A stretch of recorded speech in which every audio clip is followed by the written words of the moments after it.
you. Just about. There we go. Now we're live.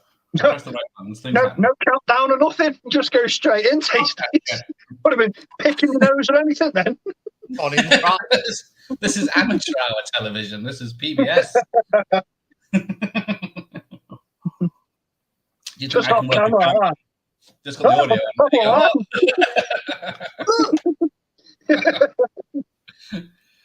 Well, if you hadn't guessed who's joined me, it's Paul TAMBS up the top and Luke Movie Massacre 87. How's it going, people? Hope everyone's all right. And hope you two are all right now. Yeah, man. So this is our YouTube reunion. It is. It's been a while for you two. Yeah. Hang on. If I make sure my video is working. Warm it up. Oh, here we go. All right, let's check the chat. Keep it clean, Brosnan. Yippee-ki-yay, gentlemen, yes. My heart's PG now. Cheers for the sub, man. I've no fucking fired language. Katie's here, popping the popcorn. Good evening. How's it going?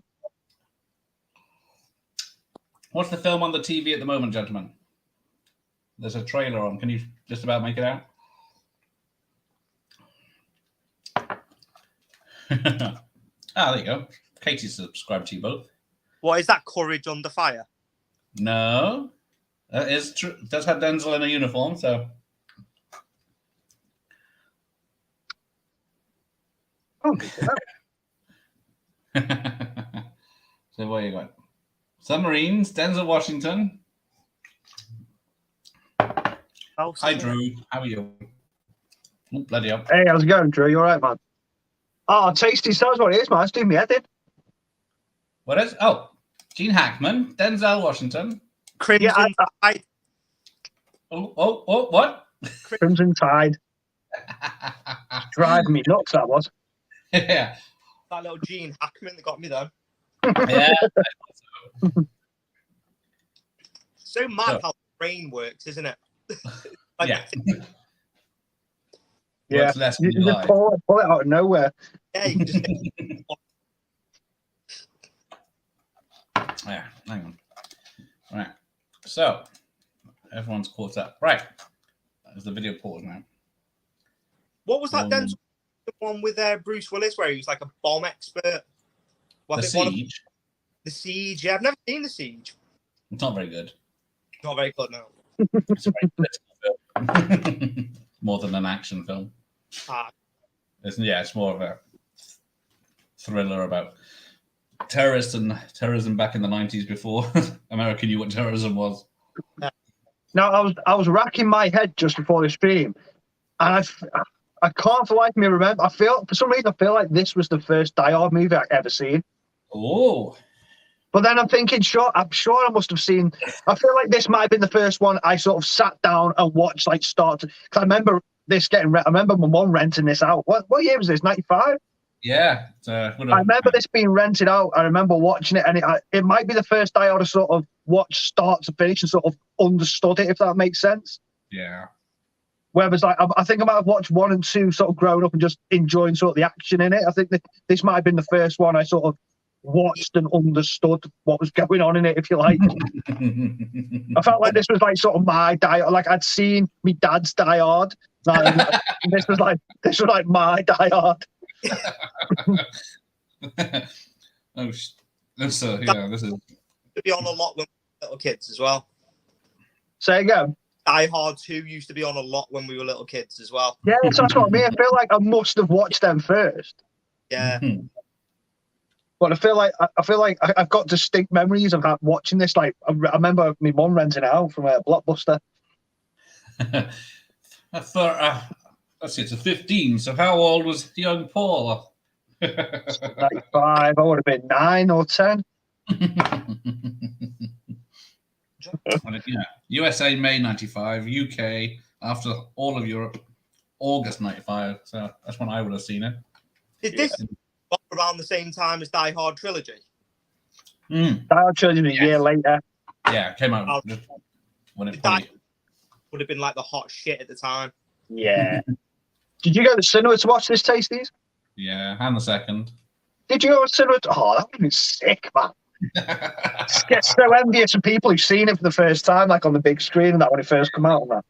Did you watch the first at the cinema as well? Fortunately, not. Too young for that. That wasn't 18, and I was not 18 by then. Surprisingly, we went to watch. I thought you were 35 then. Fucking hell. This is why I don't have guests. I did go and watch 4 at the cinema. I remember that. Oh yeah, and 5. Oh, no, I did not watch 5 at the cinema. In fact, I don't even think I've sat all the way through that film and paid attention to it, like from start to finish. No, I get sort of like halfway through, like, well, this is terrible. But it's John McClane in Die Hard. No, it's not. It's Bruce Willis thinking he's John McClane in Die Hard. Trying to earn some readies off the back of Die Hard. Yeah. Oh, Jeff dissing me as well now. We went to watch, didn't we, Luke? Was it last year? Yeah, we did. Time as well. Yeah, they showed it at Christmas, didn't they? Our local cinema. Oh, that was nice. A good experience. Oh, yeah, I think RoboCop's in my local cinema tomorrow night. Oh, nice. You're gonna head down? Yeah. Unfortunately not. I'll be watching Predator 2. Oh, okay. But yeah. Are you doing like up to Prey? Yeah. Yeah. Bit of Predator. Can you name this Charlie Sheen film that's on at the moment, where he's a flight parachute instructor investigating? Hey. What? Terminal Velocity. And what was the Wesley Snipes rival version? Drop Zone. Hey, yeah. 10 points, man. 10 points. Like it. I've not seen either of them films. Oh, come on. So you're breaking up again, Luke. Terminal Velocity was pretty good. Yeah, it's not a bad film. Maybe. It's got a better car out the back of a plane than Uncharted. Yeah. Yeah. Let's have a look what Jeff's got. I've seen it in the cinema on a re-release 2 years ago. It was awesome seeing it on the big screen. Yeah, I think we did it. Yeah. Yeah, that's the way to see it. I bet it was massive, wasn't it?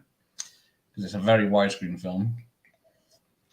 It's weird when you watch like some films at the cinema. You know, you've seen them 100 times, but when you watch them on the big screen, you hear and see little things that you just don't notice at home. Yeah.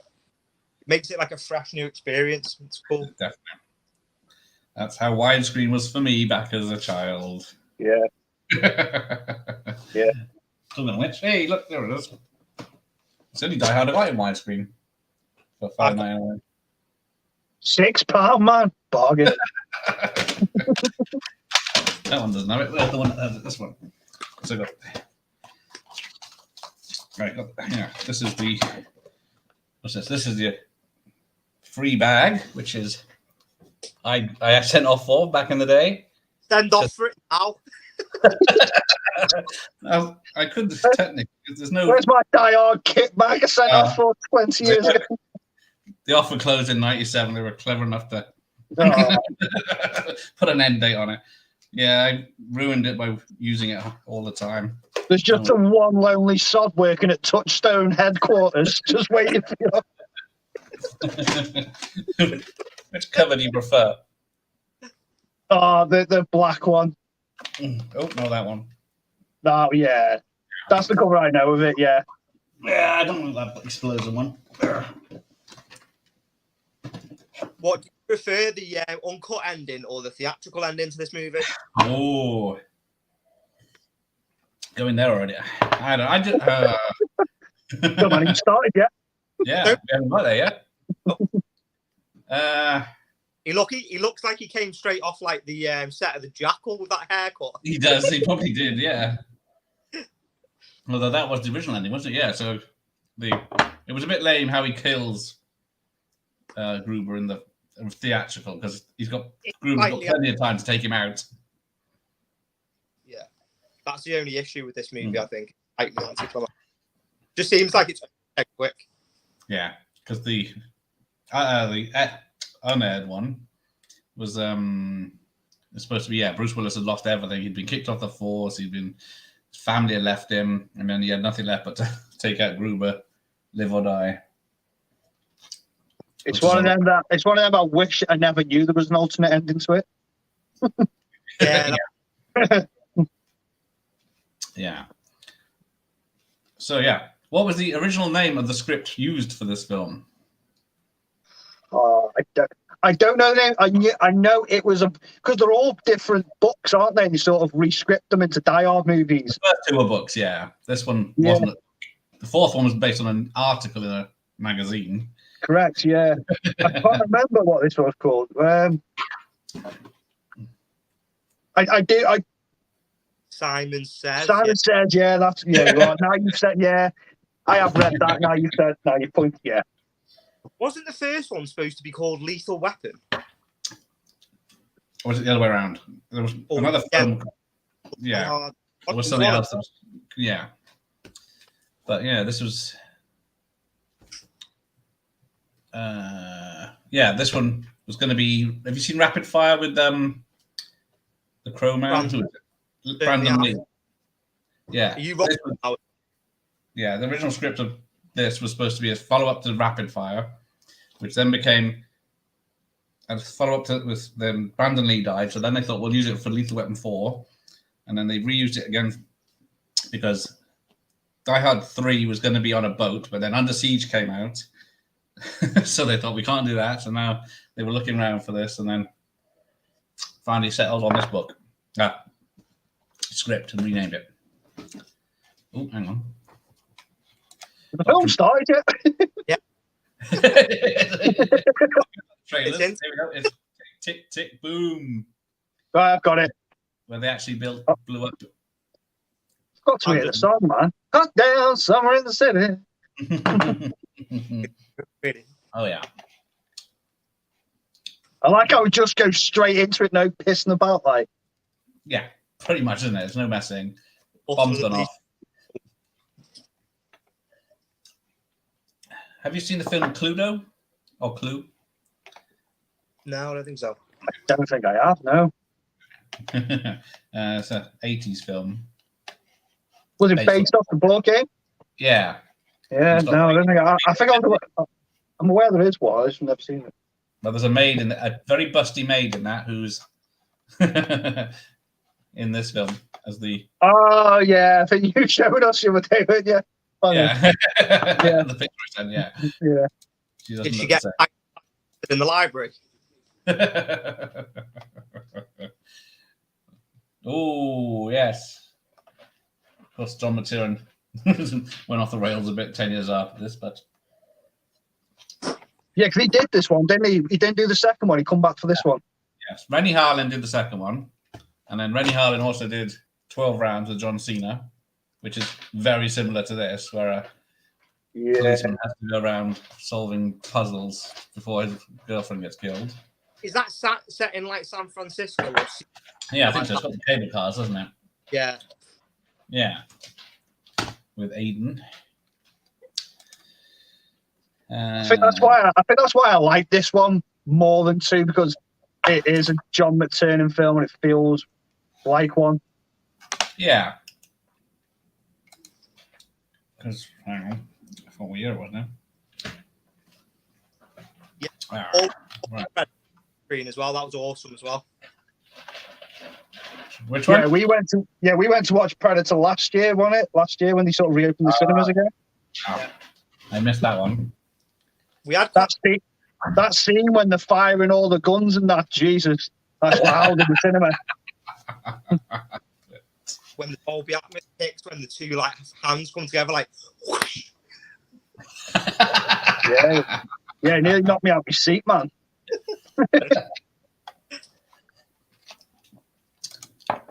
Yeah, so the original Die Hard film was going to be a sequel to Commando. Yeah, Arnie was going to, but it didn't work out. Really? Did I know that? But yeah, then Yippee-ki-yay! That would have been awesome.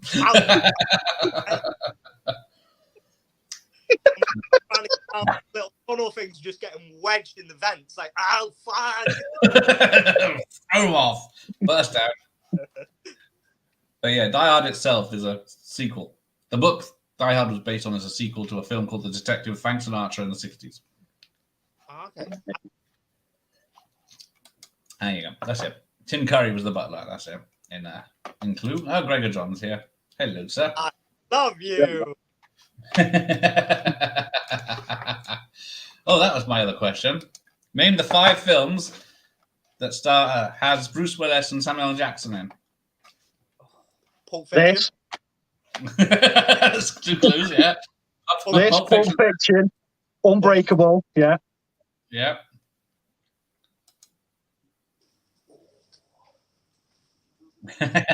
The obvious. No. You're gonna say, what's the other one that they did? Glass. Glass, right? So you're missing one, which I think was their first together. Well, they don't have a scene together in Pulp Fiction, but they did meet. But they don't have a scene in this other film together either. Let's see if the chat knows. And a friend of yours is here. Is Samuel L. Jackson in 12 Monkeys? I don't think so. What's that Bruce Willis film when they like sat on the car on the cover? No, that's Last Boy Scout, innit? Is he not in that? That's Damon Wayans, that, innit? That's a close enough. Yeah. Hang on.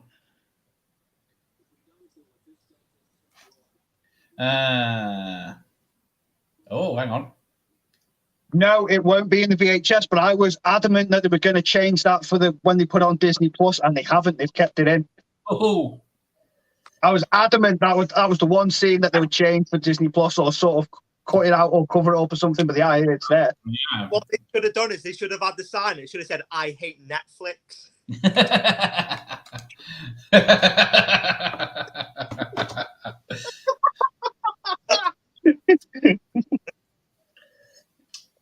So what does men are walking around Harlem with a sign saying, I hate Netflix. I'm glad you cleaned that up. Oh, Midnight Woodsman's here. All right, we'll see what he's wearing now. There he is. Country boy here hates Netflix. So what did the sign say in real life before they altered it? They digitally altered it. Did they? No, that's not digitally altered. Surely not. Oh yeah, they couldn't have Bruce Willis actually do that for real in Harlem. So that's does he not just go around knocking on all the houses, going, "Hey, just to let you know, before you start whipping out your guns and that, Bruce Willis will be here." No. Oh, hang on. What did it say? I hate everyone. That's more true to me, that, to be fair.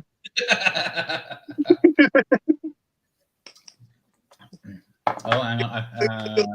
Bronson wins. You must have Googled it. Did you Google that, Bronson? Loaded Weapon. Yeah. I didn't know Bruce Willis.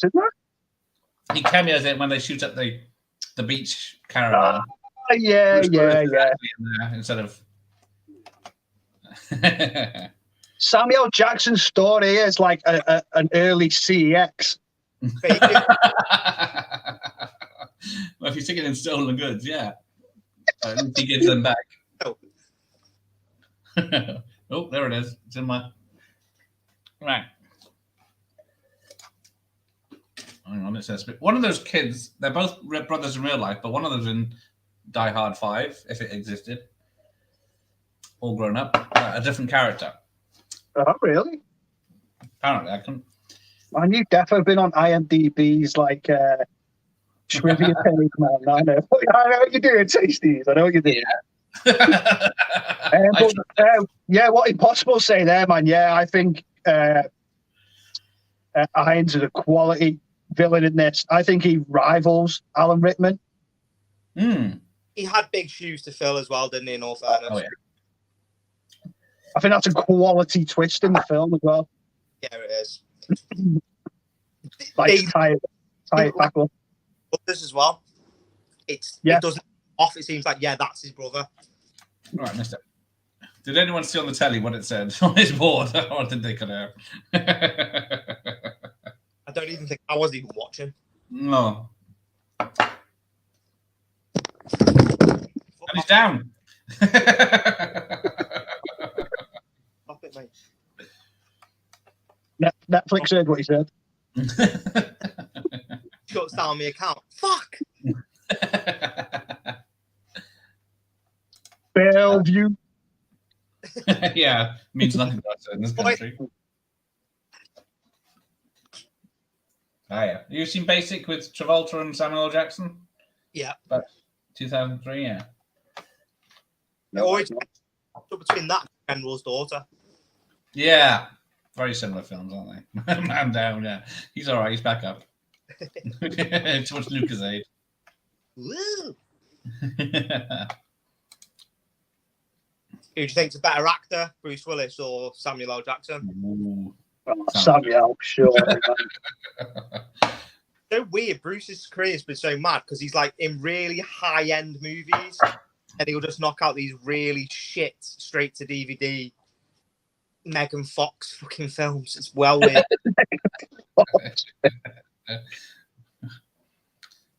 Did you ever watch the Comedy Central roast of Bruce Willis? I haven't now. Oh, yeah, but that's fair. It's funny. He's on board with it as well. Oh, he's just sitting there taking it. He's got his ex-wife in the crowd and everything. Oh, yeah, Debbie Moore's in the crowd, isn't she? Yeah, Debbie Moore's in the crowd. I'll end about it. It's really good. Bellevue. Apparently, Samuel L. Jackson said this is the closest to him in real life than any other character he's played. Really? I can see that. I can imagine that, to be fair. Proper shouting at his kids and that to get ready for school. Get your motherfucking ass out of that motherfucking bed. Doink. Yeah.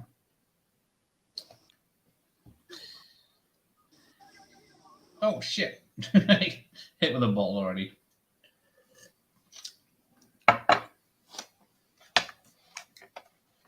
Remember the PlayStation 1 game to this that was absolutely nothing to do with Die Hard with Vengeance? Just you driving around in a car, blowing bombs up. No. When you hit the target, you actually exploded in the taxi as well. Yeah. I was going to find that on the emulator today, but I didn't have time.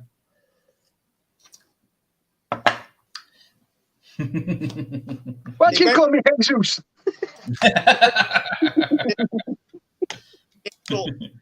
Look Puerto Rican to you. They'd use like really extreme profanity, and then it dropped off, and now it's like sort of come back in now.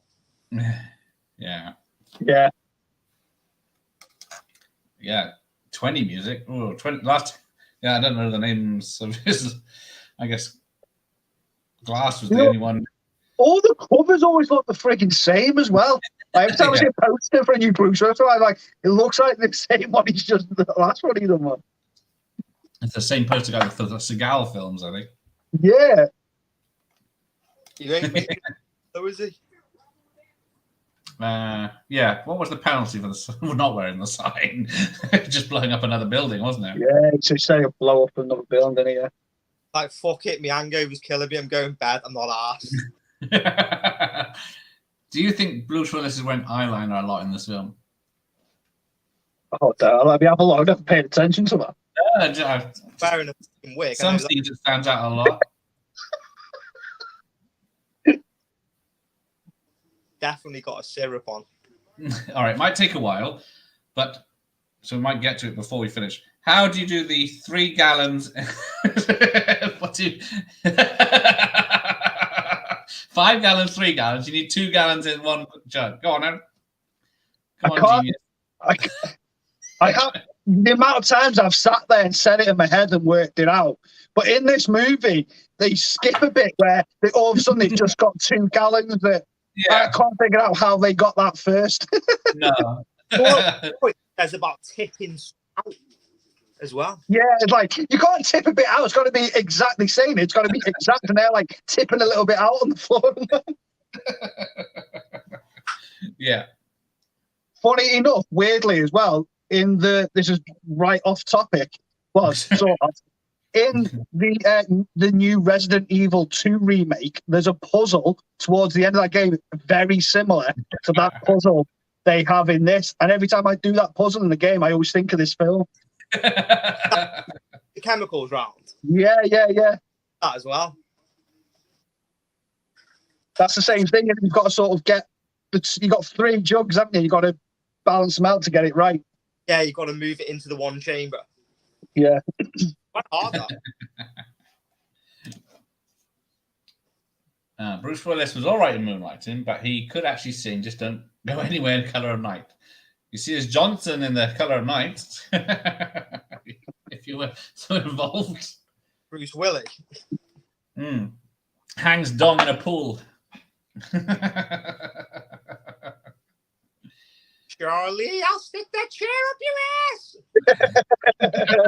Charlie! Yeah, he's throwing explosives around like it's no one's business. Pretty cool stuff. Doesn't even get reprimanded or anything. Yeah. Did you ever watch Moonlighting with Bruce Willis before he was famous? Or Die Hard came out just before the last season, I think. No. Die Hard would have been the first sort of scene with him in easily. I think Hudson. Yeah. Where it was like I think it was Hudson Hawk. Oh, right, yeah.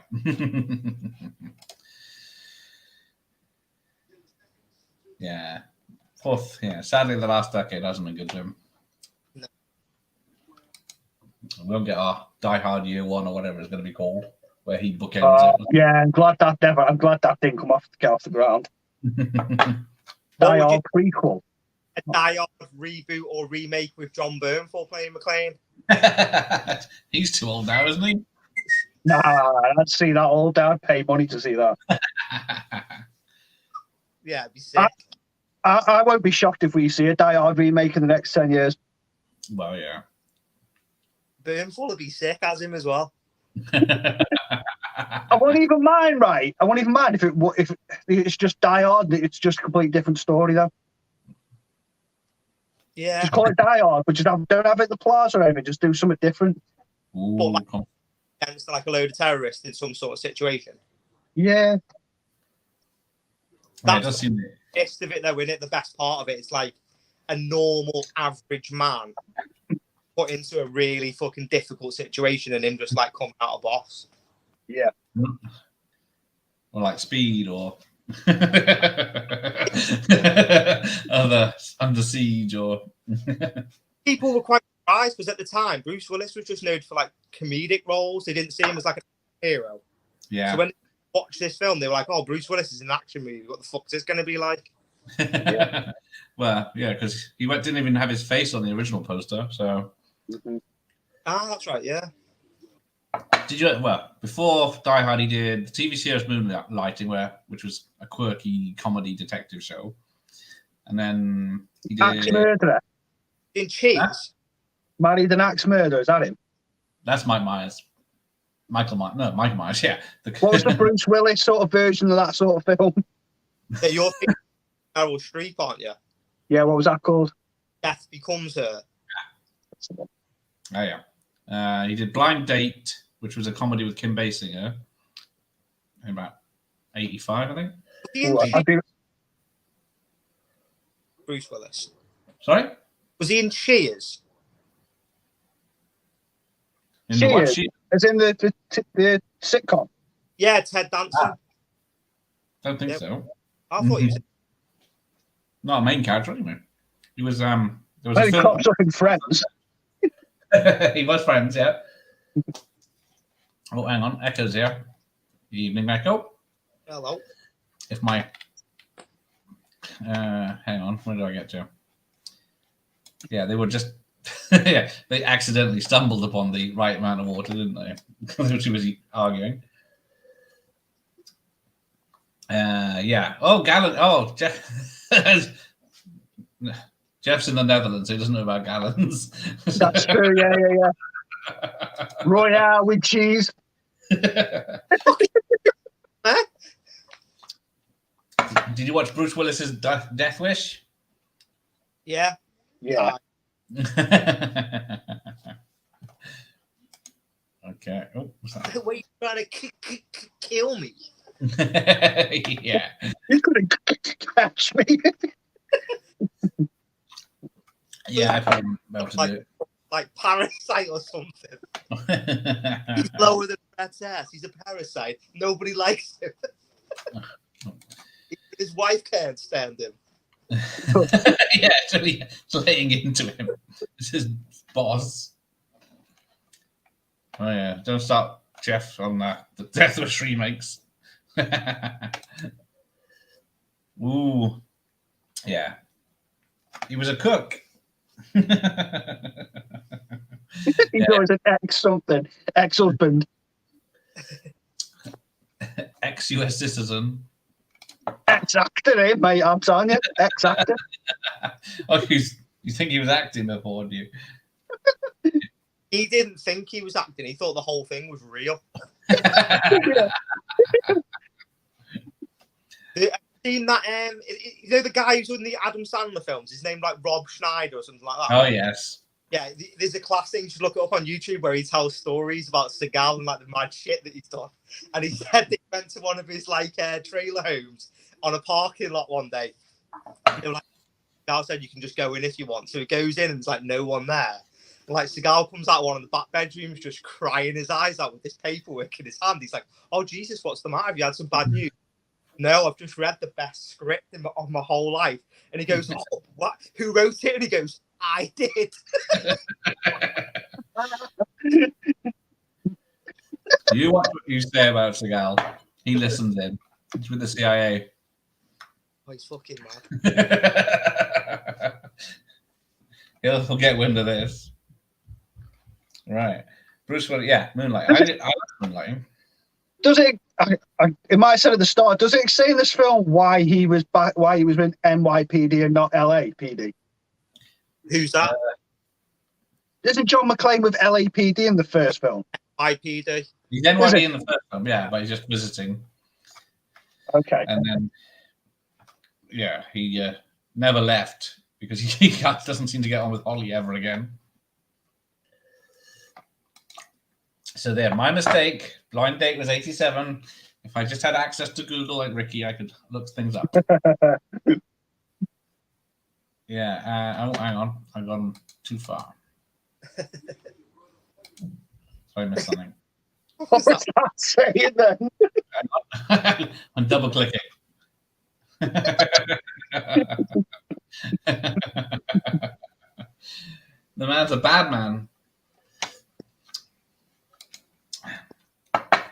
This is the remake. A female playing Captain John McClane who's in a lesbian relationships.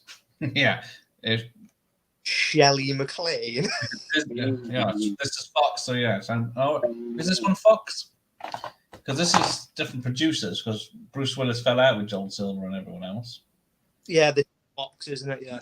Carol Co, isn't it? So I don't. Yeah, I guess Disney owned the rights under Fox licensing.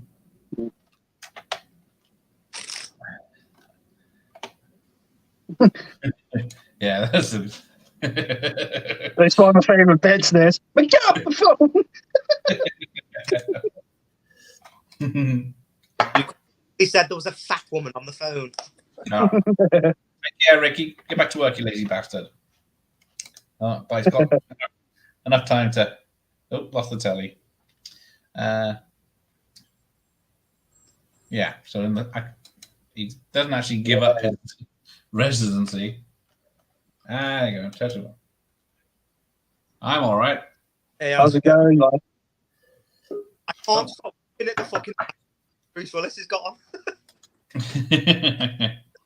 Now, Die Hard 4 and the other one, Bruce is bald. Does that make him even less of a John McClane? I might always John McClane with hair. Hmm.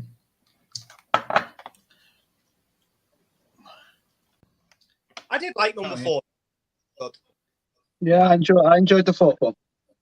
There's two versions of that, isn't there? There's like a full uncut version of that as well. Yeah, but there's less. I think it's just they leave the motherfucker in, don't they? It's just a bit when he throws the truck into the fucking helicopter or something. That one's a bit just sort of putting a plane or some shit. I'm like, whoa. I'm sure the a bit more brutal as well. You know, the bit where they raid the flat and he's like fucking in there trying to kill them all. Yeah. Like coming through the wall and all that shit. That's pretty good, man. I haven't seen that film. Oh, we missed the. I honestly reckon I've watched this one more than the first one. Ooh. I think I did. I don't know that for a fact, but I feel like I've sat and watched through this one more than I have watched through the first one. I haven't. I've definitely watched the first one more.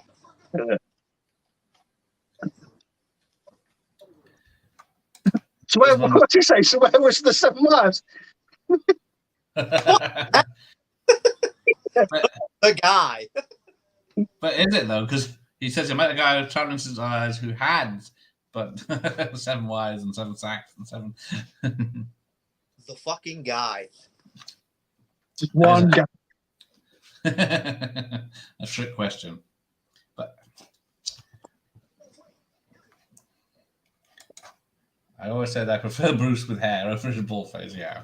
What man? Fuck the man.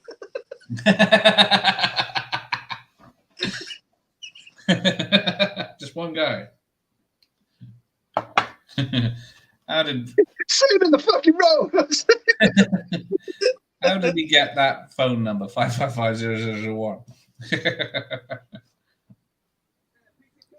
Yeah, he looks better with hair, man. Definitely. He has hairstyles in the Jackal as well. That's sick. Yeah, yeah. Blowing up Jack Black. Yeah. I'll tell you what this film's very guilty of doing, and it's just a 90s thing. You can clearly see the stuntman when they're driving like through the park and that, and it always cuts and you can see it's not Bruce Willis like every time. Just like Cuban dudes, just like yeah, they expect you to see it in HD. That's it, yeah. And the wires and everything. Face Off's the worst for that.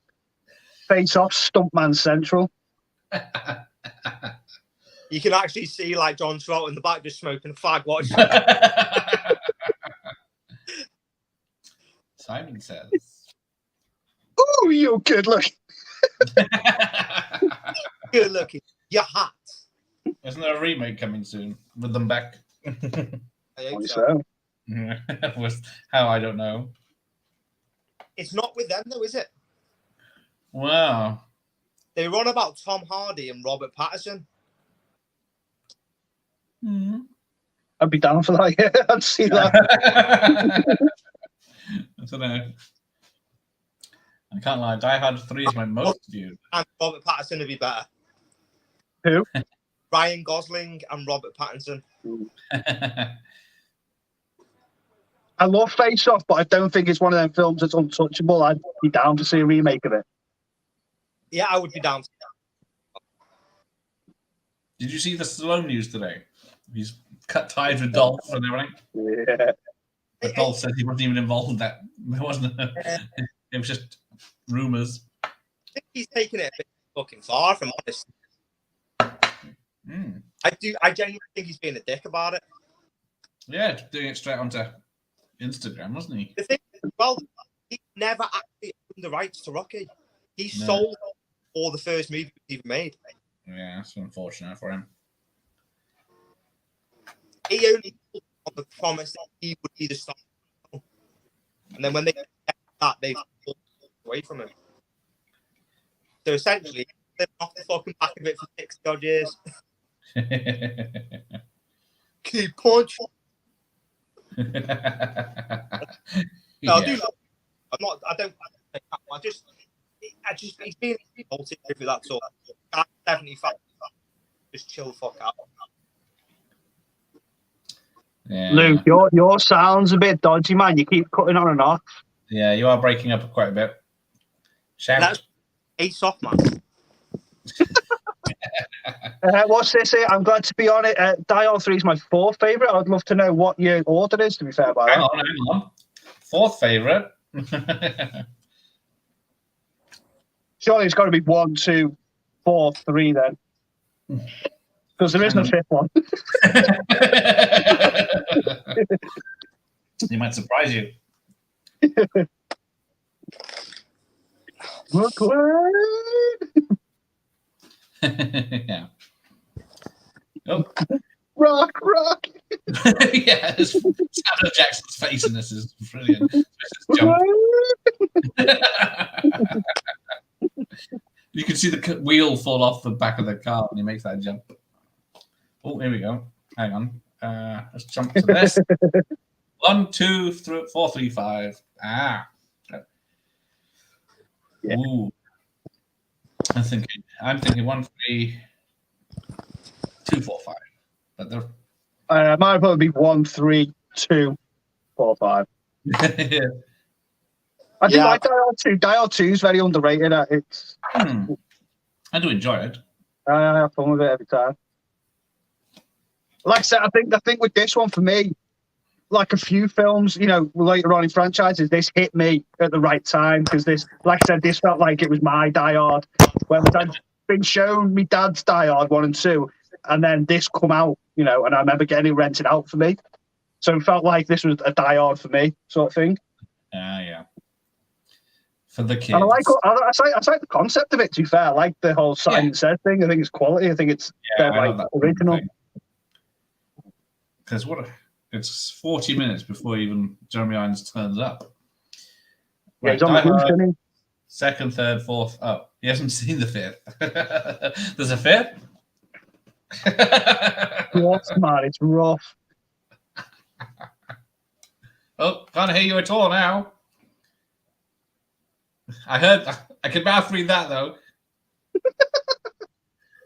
Fucking phone. Hello. Better?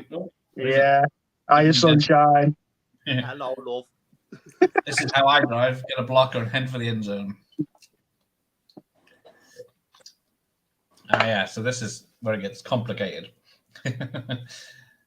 Yeah. Because the VHS is Touchstone.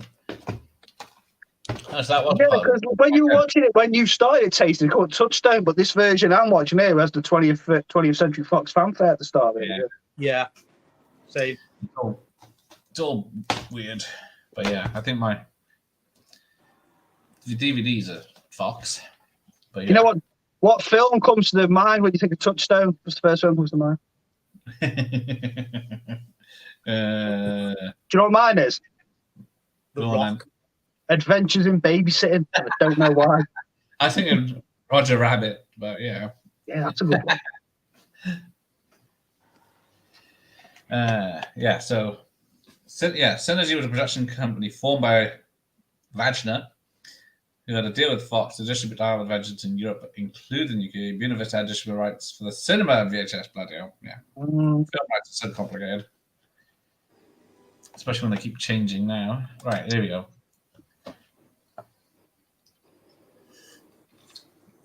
Yeah. Bloodsucker. Yeah. He come out, didn't he?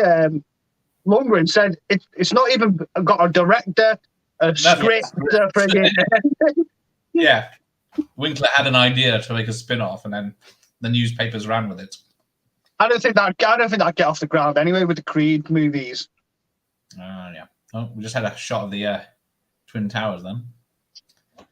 I mean, Stallone should know. He should have just been like, go ahead, do the series, because it's never going to get fucking season 2 anyway, no matter what. It's going to be shit no matter what. Oh, was this supposed to be a show, was it? Yeah, series. I thought it was a film. Oh, right, okay. Yeah, Drago the series. Yeah. No one wants to watch that, man. He's probably texted the Dolphin, said, fuck off, you're not coming back for Expendables 4 as well. So, get it post out now, sucking me cock. I'd much rather see Creed 3 than anything to do with a Drago TV show. Oh, There was an extra looking at the screen, camera then when he was cycling. I was about to say as well that what I like about this film as well, I always love it when New York's a setting in a film. Yeah, they filmed a lot in New York. Yeah. They had to shut down the streets and everything. When I was younger, I always hated movies that were set in France for some reason. Like if the setting was like Paris, I was like, this film's going to be shit. Rush Hour 3 is going to be shit. Yeah. European Vacation's going to be shit. Yeah, if it ain't shot in like New York or LA, I'm like, I'm not. What's that Travolta film? Paris. I was just thinking that From Paris with Love. Oh yeah. Isn't that when he's like Liam Neeson on Steads? Yeah. Literally Monster energy drinks or illegal ones. But that slide, yeah, no Rocky. I always look at this bomb and think this is a weird looking bomb. Yeah. It's not what I pictured a bomb to look like. All the maple syrup and that. Yeah, it looks like something. It looks like something you get as like a kid. You know, you make your own sweets and stuff. Yeah. Or when you tried to make a bomb when you're 8 out of like a bottle of lemonade and some other shit, a shoebox and some like old string and that. That sounds like some sort of shit I would make when I was a kid. Me too. I remember I made like an axe chainsaw hand from the Evil Dead when I was a kid out of like a Kellogg's cornflakes box. You still got it? I wish I did, to be fair. I remember when me and my nan watched Critters, my nan helped me make loads of pipe bombs out of toilet rolls. I've just like throwing them around the flat, pretending to blow shit up. Have you seen The Incredibles? The animation? Yeah, I have, yeah. So yeah, they recreate this scene. Yeah. I just want to get a break. I have to get the phone. Oh. I love how he goes from dead calm to just raging instantly, Samuel L. Jackson. Well, the second one doesn't cut it for Dr. Impossible. Yeah. Yeah, I like the second one. I like the T-1000s in it. Oh, I'd watch Spider Rico. TV series. Spider Rico spin-off.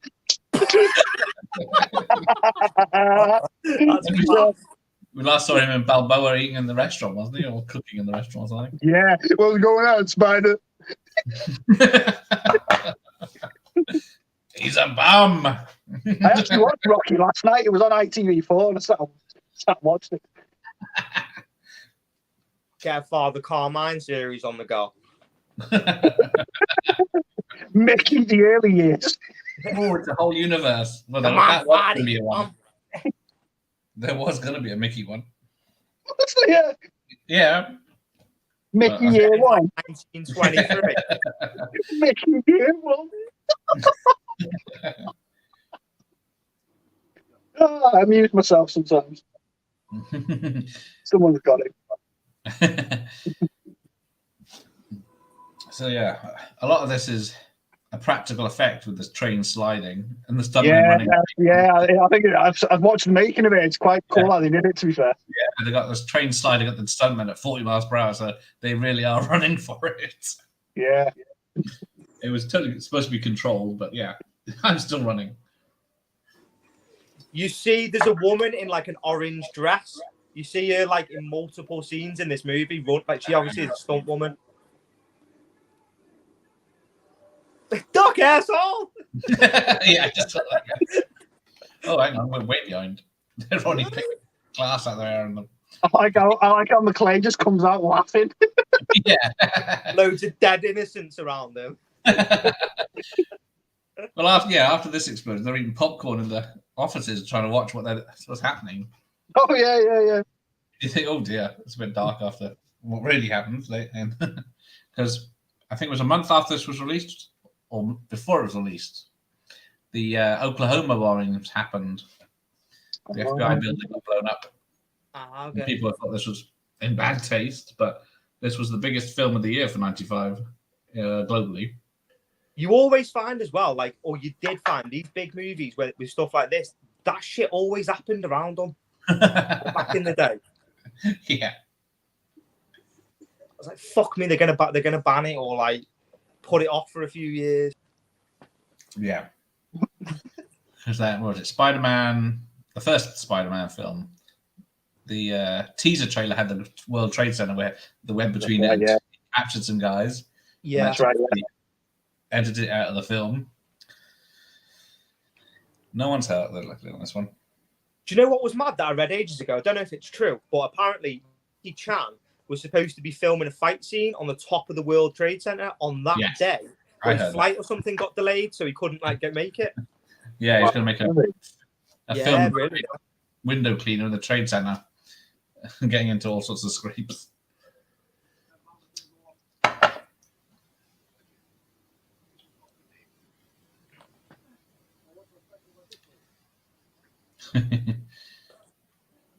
Come on, what are we? 40 minutes in, and Bruce Willis hasn't killed anyone yet. Not intentionally. Maybe that mine. You still butching up on your glasses, David?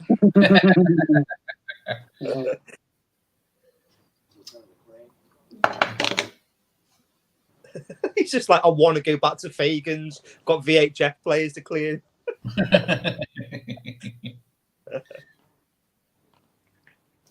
I think there should have been an after credit scene in this where you just see the state of Zeus's shop at the end. No. There's nothing in there whatsoever. It's on fire. Just his two nephews just crying on the floor. Ignoring the chat. Sorry, everyone. Doing research. Right, Spider Rico. He's a bum. There we go. Die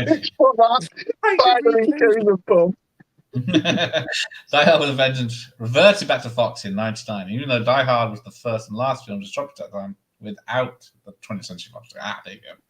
Yeah. Okay. All right. Die Hard 3. This movie for a while. I remember when I first got my girlfriend and we were trying to watch them all, and we could find. I didn't have them on physical media for some weird reason, and we could find 1 and 2 to rent, and for some reason you could not rent Die Hard with a Vengeance off anything. Yeah. You just couldn't find it anywhere to rent, or it was always unavailable. It was dead weird. And I tried looking up the information as to why that was. That might be something to do with it. It's like we never got Elm Street box set in this country because of all the legalities. For a while, it was on BBC iPlayer. Was it? Yeah, it's on there. Oh, so Spider Rico's dead. Okay. Cheers, Jeff. Although it's not in it's a deleted scene, so yeah, so he doesn't die, so he technically is still alive. Like, what's that character in Halloween 2? Yeah. If it's not on screen, he didn't die. Imagine he's seeing a spider and just died like a heart attack. You know.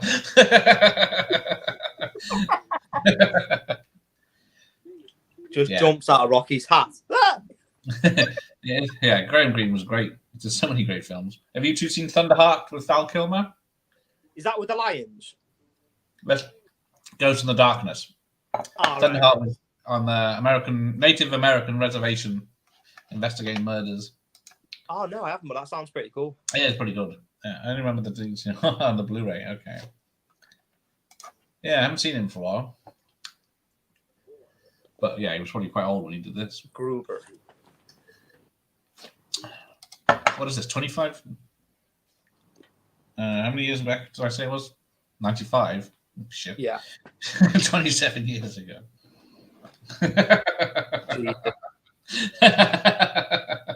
know. I watched the original Mission Impossible last night, and that's going on for 30 years old. I know. Fuck me. So yeah, he's still making them.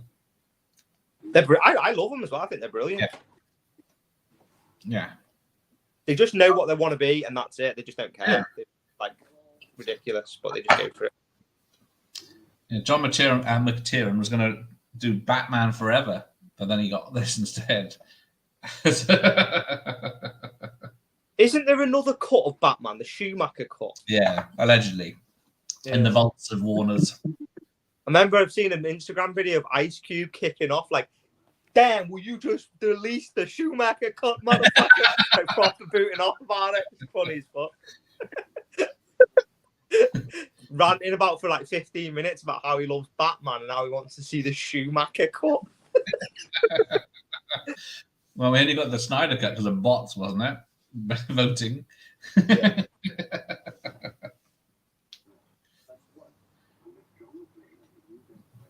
I think, Jeremy, I'd only want to do this if you could wear a vest as well.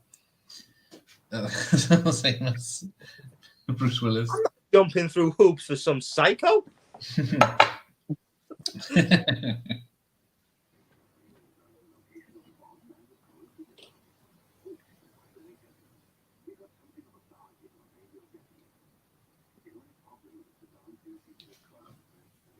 It's clever writing in this film as well, isn't it? Yeah. That's what I'm saying. I'm not even listening to you. I'm watching it now. I'm getting into it. Give himself some popcorn. Yeah, I know.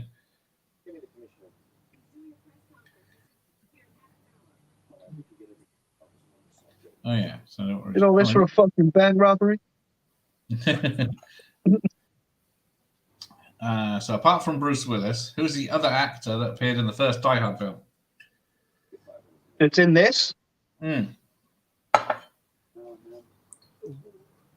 what I forgot about. I think I feel like I know the answer, but he's playing a different character in the first one, right? Yes, yeah. I don't know. I don't know who it is, but I feel like I've read that fact. I think I've been on the same IMDb page as you. Is it one of the bad guys? No. No, it's not. Was it him there with the glasses on? Yeah. It's the cop, yeah, who gets shot by Otto. Ah, okay. Yeah, he played a LA cop in the first one. Yeah. Oh, yeah, the one with the badge number that he recognises, isn't it? Yes, that's him. That's it, yeah. Lottery numbers. Yeah, that's right. Yeah. You don't know MM87? I'm sure they did the theme to Made in Chelsea, man. Cheers, thank you. Thanks for joining us, Mike. I think. Cheers for the kind words, man. Oh, here we go. So what are we? 47 minutes in, and there's the first look. There is Simba's uncle. Iron and Shinka. Oh, sorry, Bronson. But yeah, we answered that one. Yeah, that's.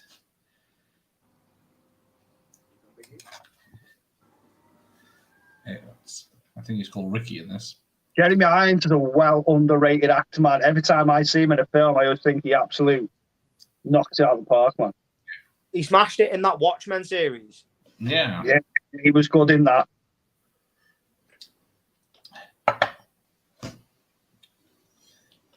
Yeah, he turned up with his look for the character with the blonde hair and blue eyes. Isn't he Man with the Iron Mask? He's in that, isn't he? With DiCaprio. Yeah. One of the. He's good. Nah, it's a good film. I only watched that for the first time recently as well. I went through a little bit of swashbuckling stage. Oh, yeah. Yeah, it's good, man. I like that. My chair just broke. Oh, hang on. Uh-oh. Mike. He's going in for a hot take. Yeah. 5 in favour. I think 5 is the best. Is that what he's going to say? Or I thought that's what he said there. What's going on? Just upsetting he hasn't seen the first one. Oh, here we go. Oh, he has only seen the 5th.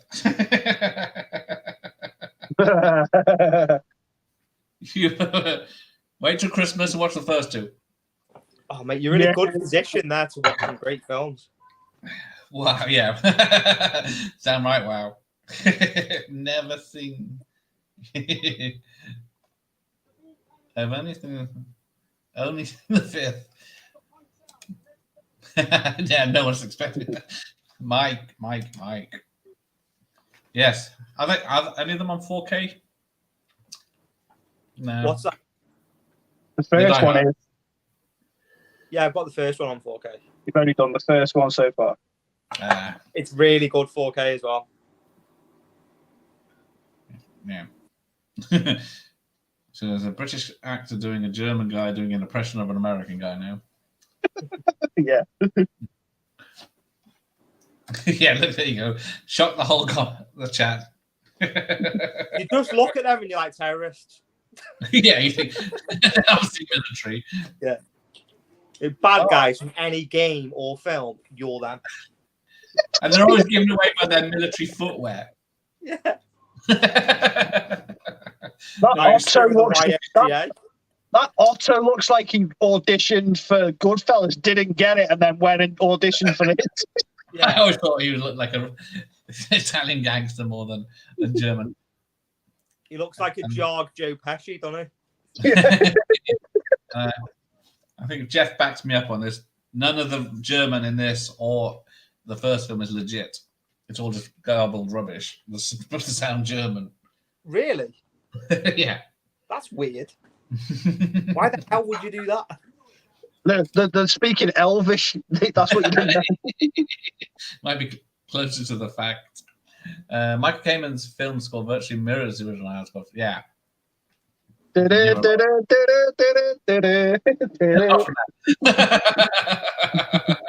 Which is not an original piece. Watch them at Christmas, best time. Yeah. Oh, hang on. They were showing the first one at Cineworld. Oh no. That's a shit. Well, I think they do it every fucking year now. Yeah. Oh, hang on. I'm way behind again. You didn't stick around. I don't know if that's a sword. Yeah. Oh, Pete, the Playtendo guy is here. Evening. Oh yeah, what's going on, Pete? How's it going, mate? Right, here we go. Yeah, we missed it at the beginning, but there's a Pulp Fiction reference. Where Bruce Willis says he was smoking cigarettes and watching, was it? Cartoons. Yeah. Captain Kangaroo. Captain Kangaroo, that's it. So Dr. Kangaroo? That doesn't sound right. But yeah. So yeah, evening, Pete, as Dr. Impossible says. There you go. The German in the first film is a bit more authentic, but the third... I did not know that. I assumed they were speaking German. Yeah, how difficult is it to get someone that speaks German just to... that bit in the first one where he's speaking to him in German, telling him to shoot the glass, and he's German and can't even understand German. Do you have to tell him in fucking English? Shoot the glass. Mr. Van der Vlug. So yeah, now he's playing a Dutchman. I never noticed it, but I did last night. You know the guy whose feet are smaller than my sister? Oh yeah. He's in Mission Impossible. Oh, he's with like long blonde hair in it. He's a fucking unit, that guy as well. He's a big dude, man. Yeah, I remember him now. Does he come back in Mission Impossible 5? I can't remember now. I think there's a long blonde-haired bloke, but I can't remember an older gentleman. I never really understood the first one. It's quite complex when I was a kid, but it's actually a really good like espionage film. Yeah, we watched all through them last year. Mission Impossible. What was a recent film that ripped off Mission Impossible one with a knock list type thing? I can't remember now. I'm not sure. No. I'm sure it's a funny story, I could tell, if I remembered it. I never knew it was Brian De Palma either. Oh, okay. Yeah, I was like, what the fuck? Paul, when I was on your live stream the other week, imagine if my answer was, what's your favourite movie? It was Die Hard 5. I would have cancelled the stream there and then. Sorry, you're cutting off. Cool. Favourite action film of the last 20 years? I used to think this chick was hot when I was a kid. I still think she's hot. Yes, she's a singer. Is she? I think he's dead, my dear. Yeah. You two are way ahead. That's a hard question. What's your favourite action movie the last 20 years? The Batman. Yeah. Well, someone said there's no action in that, and that's why the car scene is so good. Is because there's been nothing happening for 2 hours. It does. It is quite shy of action, to be fair. Yeah. If I'm honest, I do hope they up the action in the next one. It is action, but damn, what's her name? Is it Sam? Not Sam Brown. Sam Phillips. Yeah, she's a singer. American, is she? I think so. What does she sing? Songs. Hang on, I knew them. So I always thought it was Sam Brown who sang that. Damn, I wish I was your lover in the 90s. Straight to the withdrawal. Yeah, American songwriter. I don't think.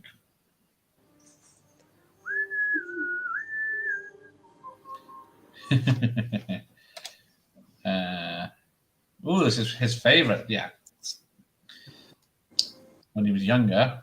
Oh, so has he changed his mind? Oh, have we gone?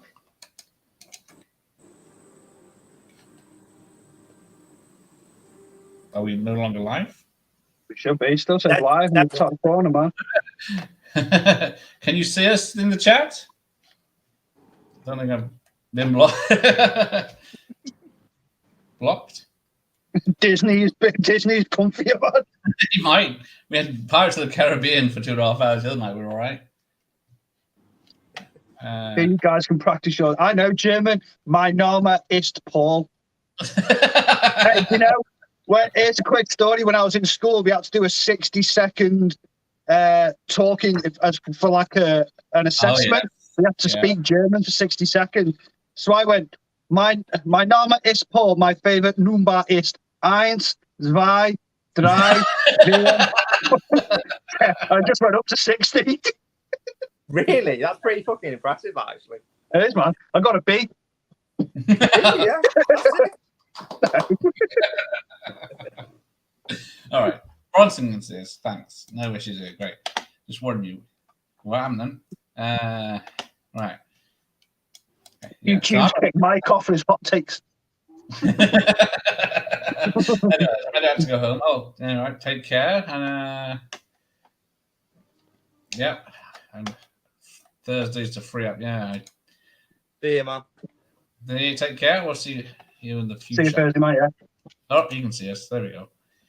I always liked Lethal Weapon 2 a lot when I was a kid for an action film. Yeah. I always thought they were pretty action-heavy films. Then. Oh, hang on. Right.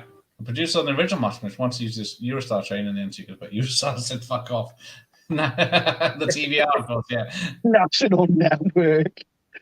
Now they were on the Arriva from Chester to Liverpool. Mersey Rail.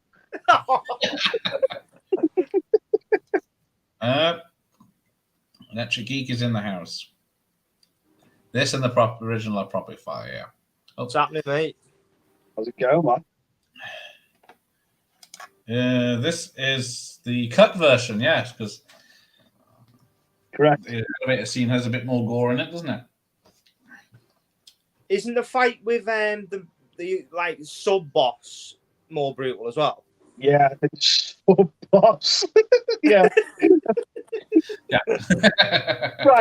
Right. When I was a kid, I used to think this was Fort Knox. Like that's what this feels.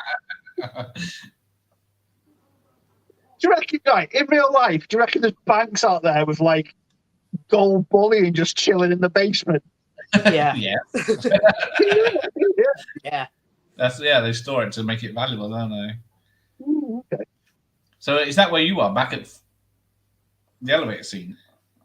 No, I'm about on the same as you. You're a little bit ahead, but it's all good. Okay, that doesn't work then. They're just answering the phone in the park where I'm up to. Yeah, okay. Oh, Tony's gone. Oh, it's the screen. Yeah. Diplomatic immunity. Yeah. It's been revoked. As anyone mentions Lethal Weapon 2. I like that guy in Bill and Ted Bogus Journey.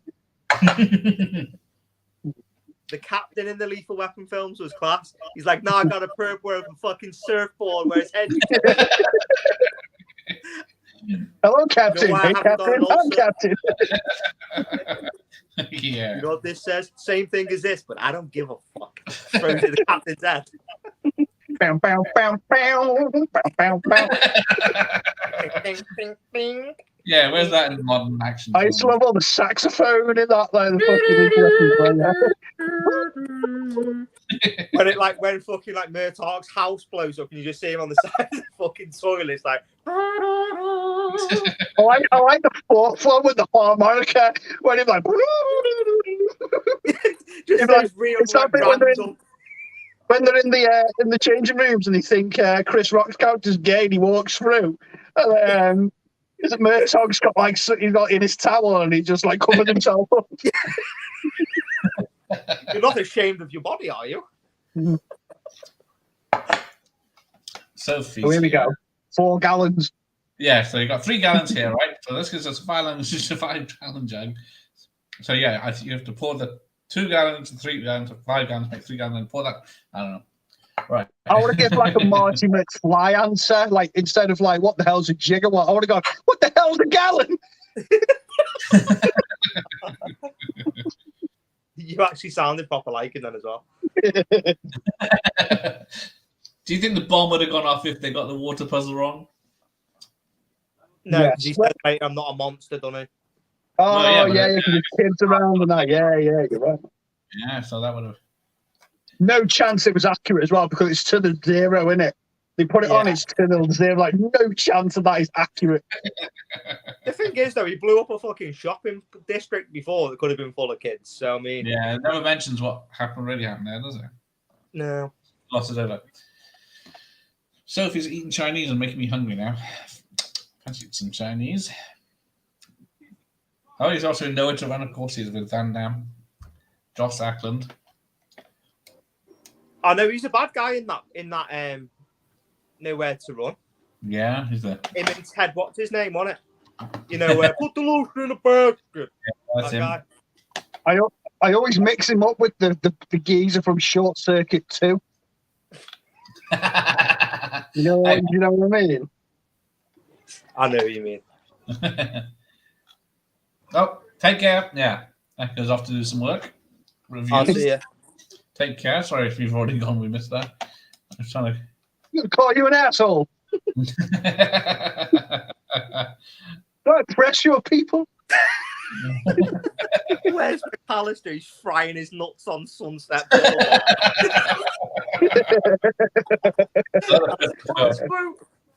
Oh, fine. I will take posted leftovers of Chinese. I will take that right now. See, if you post it tomorrow, I should get it by the weekend. It would just be like dried up prawn crackers, mate. You know, and you leave them. You know, you always ask for prawn crackers, but then you just leave them, and then they're there for like 3 days on the side, and they get all stale. I know they have to keep them heated in a lamp, don't they? And they just put them all in a bin bag at the end of the night, ready for the next day. Yeah, you can throw them in a pan, you know. You can put them in a dry pan and bring them back to life. Then they go all like fucking squashing at the next day. And desperate would you have to be? Yeah. Because I always have like a big fucking bundle of them like that left all soggy the next morning. Die-hard watch parties turned into a frigging cooking show. Yeah. Fucking hacks. Hack hard. Die hard with a cracker. Cayman scores were the good ones. Is he still? Did he pass away? I can't remember now. Michael Cayman, who did the scores for the Lethal Weapon films. Oh, she ate half a bag of prawn crackers. There you go. There's half left. Fry them up when they get here. Do you put your like Chinese food in the prawn cracker and then eat the prawn cracker? Yeah, man.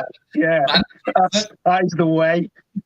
You know it's working. You can hear it sizzling on it and that, like. Before it dissolves. Yeah, man. Make it a little sandwich. That's it. It takes a 12-year-old boy to tell Bruce Willis's character what's happening. You fucking rob City Hall, dickhead. And then he steals the kid's bike.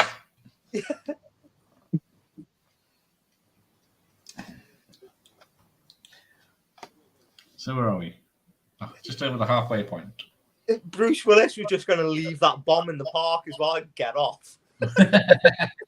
So an NYPD cop in 2 minutes was going to leave a bomb, and he had the entire case sold for it by a 12-year-old. There you go. Michael, I thought I read it. Yeah, he passed away in 2003 from MS. I thought it was him. Yeah, man, that's great.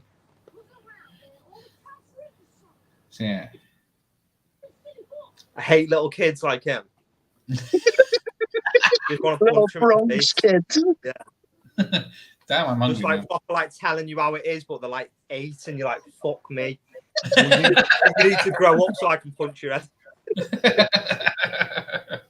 Just think, debating in your head, can you punch an 8-year-old? Like, no. And the police are doing whatever the fuck I want. That's it. Yeah. Empties a clipping. Thanks.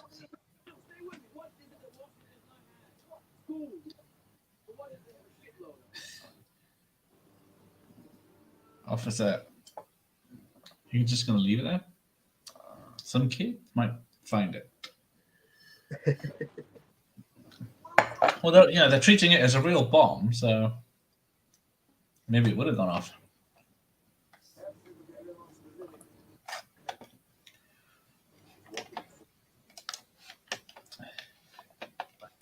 Ah, yes, License to Kill. That was a good score. Yeah, that was a good score. License to Kill is my favorite Bond song. Ooh. Yeah, it's about so. Got a license to kill. Apparently, as well, she doesn't say kill because she's quite religious. So she says license to kit. Yeah. That's like, yeah, really? Yeah. Apparently, she wouldn't say license to kill. She's like a God Squad or religious or whatever. Okay.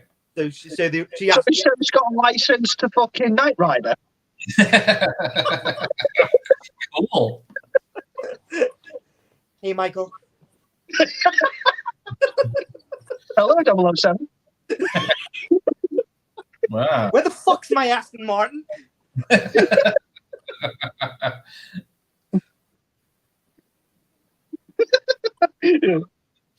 With a fatty boom boom. Had a lot of Chinese. I thought you'd be watching, what was it? Love Island. I had to tear Paul away from that. I thought a fatty boom boom was a split. I was thinking that. Oh, what's she doing? She's not watching a film with a fatty bum bum. I'm off for a fatty boom boom. She's going to watch the Chinese down with the big J. Take care, Sophie. Oh, there you go. I always heard it as License to Kilt. So, yeah, I guess you could get away with that one as well. Now it's not my favourite Bond song. You can still say kill if you want to. It's a new singer. But yeah, no. The fact that the Scottish need a license for a kilt doesn't sit right with me. That. I know he sees the numbers in the reflection, but he doesn't get that much of a good look until. Yeah, I guess he turns around. Right, now we get to see if it's the edited version on. Oh, no. The fucking TV's frozen. Bastard. It always does that with the important bits. I recommend the Sharp VHS. Oh, it's the tablet. There you go. No, it's probably for the best. Okay. There you go. Shooting shit. Oh, yeah. It's already over. So, yeah. It's very much edited. Oh, you're well ahead of us now. You're quite ahead of me. I'm just going in the lift. I am. Yeah, because the lift is still going on my digital copy as well. And he's already washing himself off. Yeah. So a minute, can't I? Right, you know, it says it's my lottery numbers. Do they only have 2 lottery numbers in America? That's what I can never figure out. Yeah. Is it like 4 digits just for a lottery? Some bastard won, was it $1.3 billion this week on the lottery? $1 billion. Over $1 billion on the lottery. Oh. That's heavy money, that. That's like Beverly Hills mansion money and shit, that. You can move to, what is it, St. Helens? You know what I'd do with that money? I'd re-record License to Kill.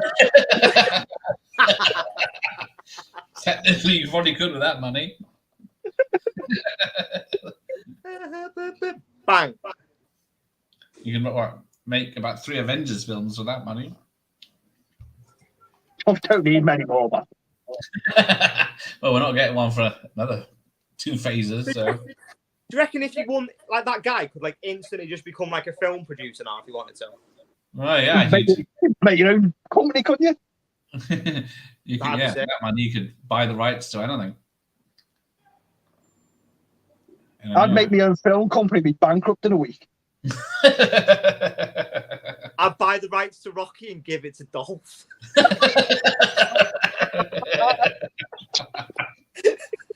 Sold.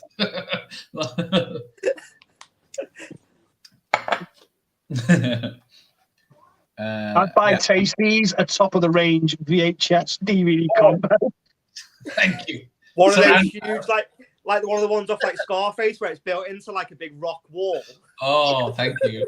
Take it to the limit. Just Tasties of his new video. With like a tiger just sat there. Cheers. It's got 2 Scott leads, this one. Whoa. 99 with Dancing. Oh, hang on. Oh, John Barry did Dancing. Yeah, that's a great soundtrack. Yeah. I like when he leaves his gold bar in the car, man. Yeah, I know. He'll feel better. My gold bar. Oh, Rinse you up, he's got a gold bar now. There's a bit where it always got me where like McClane just randomly shoots some fucking truck driver and he doesn't even know if he's got a gun or anything. No. Where he's like, you see a jolly fat guy with a red hat and just fucking shoots him in the truck. He doesn't even know if he's got a weapon. He does check later on. Like, looks in, there's no gun. Fuck. Yeah, I've got all these cell phones they're using that don't work. It's the old tunnel it's used. Yeah, it's still a great song, even though everyone's ruined it for everyone. Sorry. Out of Africa was stunning score by Barry, but Dances deserved the Oscar. No, I never heard of a film called Francis. I don't think I've seen Out of Africa in about 30 years, 40 years maybe. Meryl Streep and Robert Redford in Africa. Like 4 hours long as well. Yeah, it was at least 3 hours when I looked at it the other day. I think there might be a longer version. That was the VHS, it was 3 hours, so I think there's another cut. Did that become one of those double VHSs? I don't know. No, I think it's because it's only 3 hours on VHS. I think it was years later it became an extended cut. I've been eyeing up The Last of the Mohicans for a while on Netflix. I might give that a go this week. I'm not seeing that for years. Yeah, it's a very good film too. It's a shame that Daniel Day-Lewis just sort of like faded off and retired, wasn't it? Yeah, keeps coming back occasionally, doesn't he? Yeah. He's a really good actor. He's like a shoemaker. Yeah, he went off to Italy, wasn't it? And then just make shoes. Random bastard.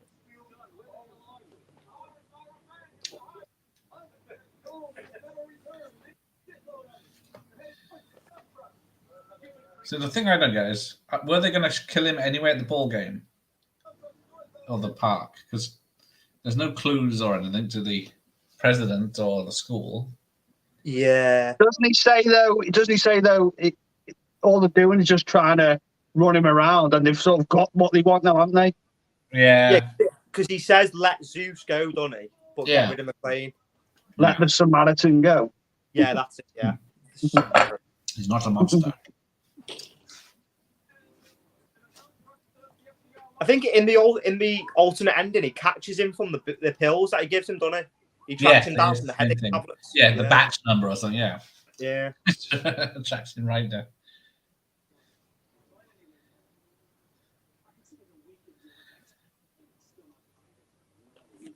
There we go. Can you find it? It'd take me a week with an X-ray machine. You've got 5 minutes. That sounds like something my boss would say to me. You got the flying Mercedes here. Oh, I missed me. It worked. Feel like you guys are a bit ahead of me. Where are you up to now? They've just robbed that car and they've thrown the gold bar in the back, and they're on the phones and that now. The baddies. Oh, are they? So I'm up to a bit where he's rang up the radio station. Yeah, it's only a minute or so behind, isn't it? Okay. No, we lost John Barry now in 2011. Oh, you met him. Bloody hell. That's pretty cool. That'd be something. Yeah, I got his Goldfinger soundtrack. I got Dance of Wolves on a 7-inch. Goldfinger's a belter tune as well. Good thing with Goldfinger is you can watch it on ITV2 every week. Yeah. I went to cinema for Goldfinger. What? Did you? Yeah. Well, on a re-release, obviously. Yeah. Isn't it? It was a double bill. It was Goldfinger and Dr. Now. Oh, that's nice. Isn't it 60 years now, Bond? Yeah. No? Yeah. They're showing a few of them, aren't they? They're releasing them all on steelbooks and that, I keep seeing. They're not 4Ks, though. They're only Blu-ray. Only Blu-ray. I've got the whole Blu-ray. You've got it as well, haven't you? Them crap Blu-rays. What, that Jarg set? Yeah. I've got the set. That crap 1080p. The set's pretty good for the money, though. Yeah. I love Bond, but I don't think I'd buy them all individually or anything. No, they're always one you'd want to buy in the set. Yeah. Wow. How many are there now? 25? Yeah. Like I've got Casino Royale and No Time to Die in 4K. That's it. They're the only ones I've got in 4K. Yeah. I think there was only 16 when the VHS box set came out, and I couldn't afford that. It was £200 in the early 90s. You got the ones I had, where you put the picture on, where they all have the picture on the side. Yeah, that's pretty cool. I had them ones. I remember watching Casino Royale. It was one of the first Blu-rays that I actually noticed properly what a Blu-ray looks like. Like, where I was watching it, I was like, this is a fucking proper step up from a DVD. And when I watched the 4K, that was one of the films where I was like, this is a proper step up from Blu-ray. Like Casino Royale 4K is like that sort of transfer. Yeah. Oh, hang on. Yay! Jeff's going to join me for Moonraker watch party. Moonraker's a weird Bond film because I used to love it as a kid, but I very much dislike it as an adult. Weird, man.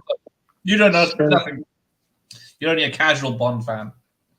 But is that the one with that dick running around who looks like that fucking little girl off Matilda that she throws? Yeah, the pigtail and that jaws in it. Like. And then that come out to like sort of rival Star Wars, didn't it? Yeah. My mommy thinks they're cute. Your mommy's a twit. Oh, yeah, I got a question for you. Get it right. I enjoyed it. Thoroughly enjoyed it.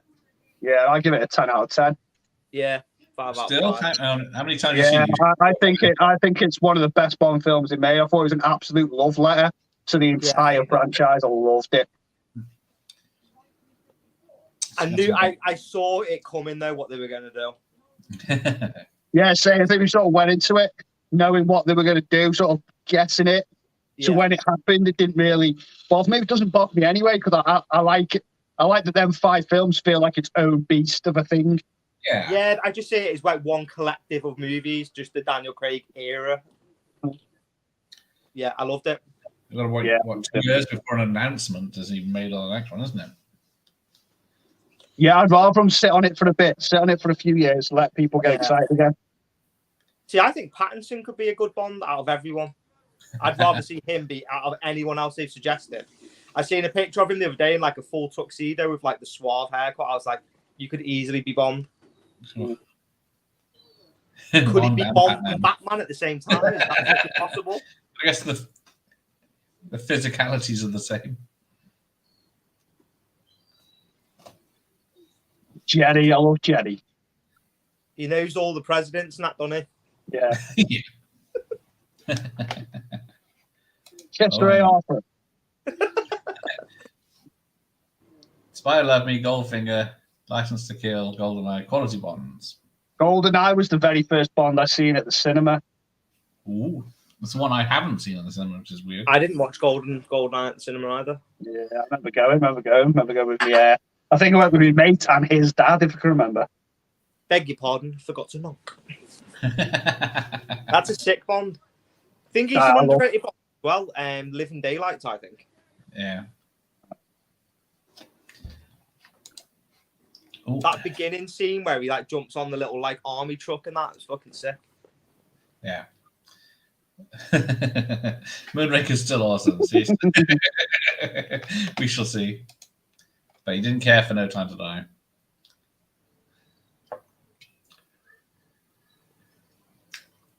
See, I disagree, man. I was hooked. I was locked in, man, start to finish. My weakest point of that movie is the villain. I thought he was just I was expecting more from him. Yeah, I wanted like a real badass adversary against Bond. 2.5 hours, and he's doesn't show up a lot. The last I do like Rami Malek in the film in that role. I just don't think he gets given enough to do. Yeah, that's good. Yeah, it's a fair shout, man. I love that whole ending though. The score for that film, the Hans Zimmer score, it's got one of the best Bond scores they've ever had. Yeah. Ooh, yeah, that particular scene where they're like shooting the car and that, and then he just kicks it into full gear and just razzes off. Like it really like ramps into the music. Then I was like, whoa. It even got me like teary where she's like, I want to tell you a story about a man called Bond, James Bond. Yeah, and I was like, oh. Walk out the cinema. Yeah. Fucking dust in there. It's clean up in that view. Space Battle was pretty decent in Moonraker. Yeah, for the time. The Space Battle in Moonraker is pretty good. Walking in, Bond scream. Yeah, but you can't hear lasers go pew pew pew.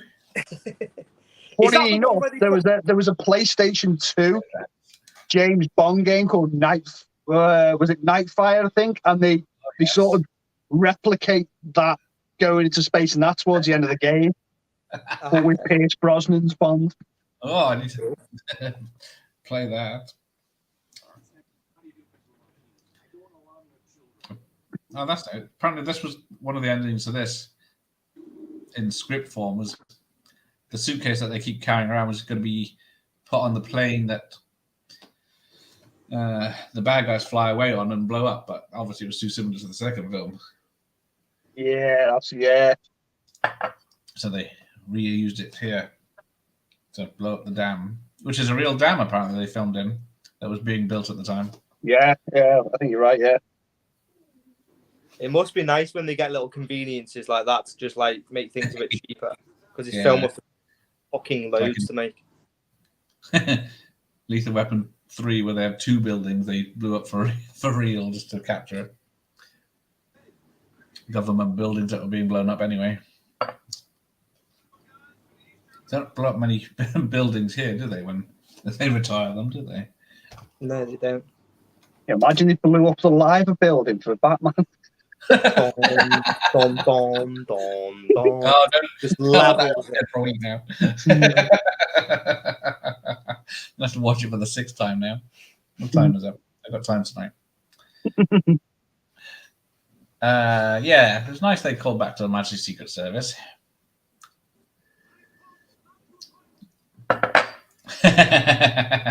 They were beyond. They were too small for an EMP. But yeah, he couldn't risk it, could he? No, it's weird because like it is weird because I've heard so many. Because I class myself as a huge Bond fan, but I've also heard huge Bond fans say, as a huge Bond fan, I hated that film. But as a huge Bond fan, I really like it. It's weird. Yeah. I think it depends what you want from Bond, doesn't it? A lot of the ending of No Time to Die was down to Daniel Craig, though. Yeah. Because he said, if you want me to come back, you will kill me off in this movie. Spoilers. Talking a troll spoil again. Then you got.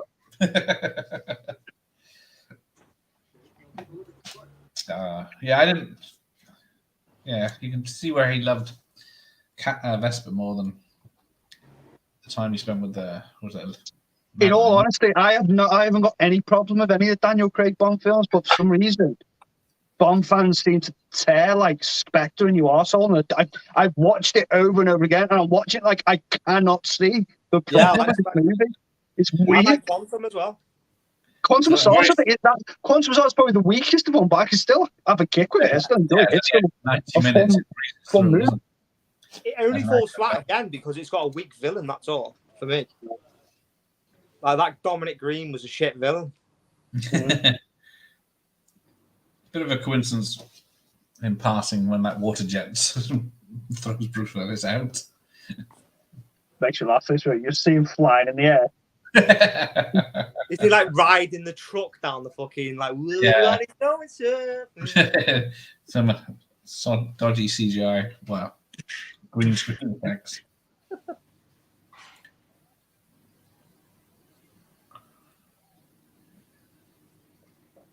You're so fucking dead if that happened. Oh, into the car chase now. I always love like the like mega handbrake turn that they do in this car. No, it's always you always see the road. Like, shoot out the window and that. Oh yeah, he did a J turn in a dump truck earlier, didn't he? That's what I'm literally watching that bit right now.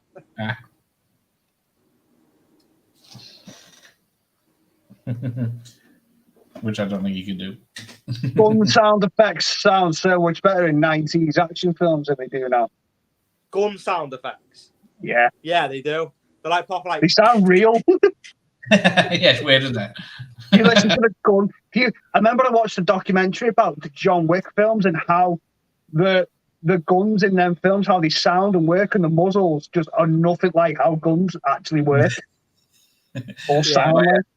Some gunman was on about it where the shootout in the second one where they walk through the subway and he's hiding his silenced gun and they're just shooting each other and there's no sound happening at all. When in reality everyone would be ducking for cover. Yeah, because they reckon like a silenced pistol, like it's quite loud still, don't they? Yeah, it doesn't go pew. Yeah. I wish you could do that. Otherwise, well, I always do that every time the dog walks in. I just go to fucking ping him off. And the missus, she gets fucking a silent pistol on again. Holly Goodhead, yeah. Yeah, he wasn't very subtle with his naming of characters, was he, Ian Fleming? I actually read the Casino Royale novel for the very first time last year. Oh, yeah. I enjoyed it. It's good.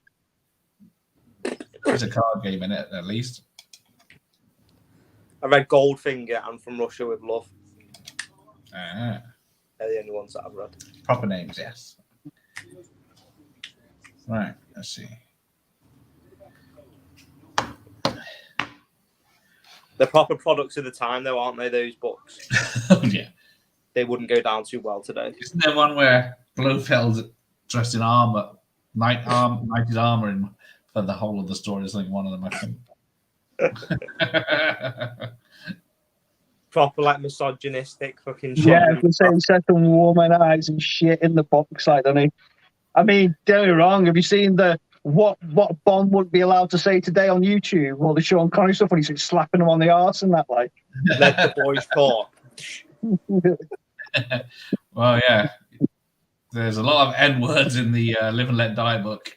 Yeah, it was quite racist, that Live and Let Die book as well, wasn't it? Yeah.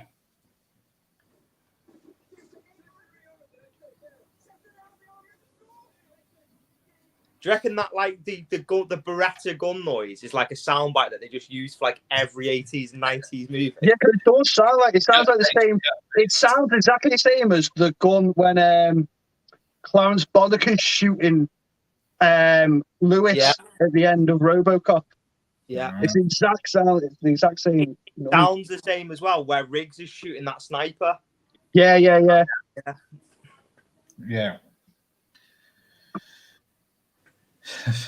Never say never. And the best Fatima Bush.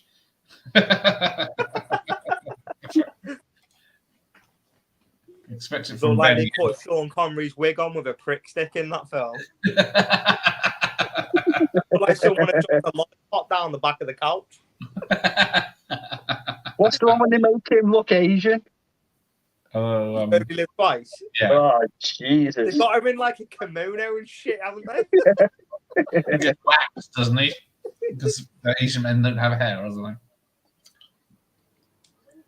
Yeah, that's it. When he takes his top off in front of that bird. Yeah. Yeah, Jeff's got all the books. I've read them multiple times. Oh, yeah, Barbara Carrera. Yeah. Yeah, she's in a biker suit at some point, isn't he? There we go. And yeah, he's got a pint. Yeah, what's going on, man? Do you remember that? Hey, Luke, do you remember that Die Hard first-person shooter game that come out? It wasn't on Die Hard Trilogy. It was its own standalone. I think it was called like Die Hard Vendetta or something. Yes, that's it. I got it on GameCube.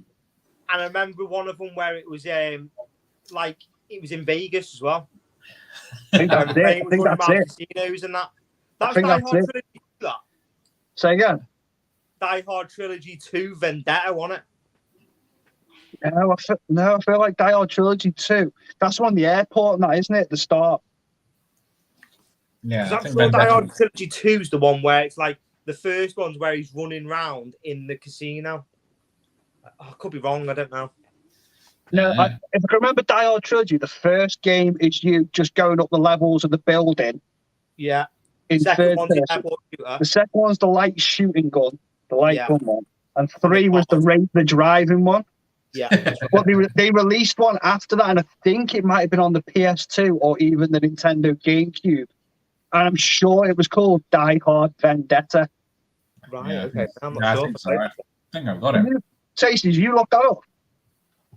I'll do it.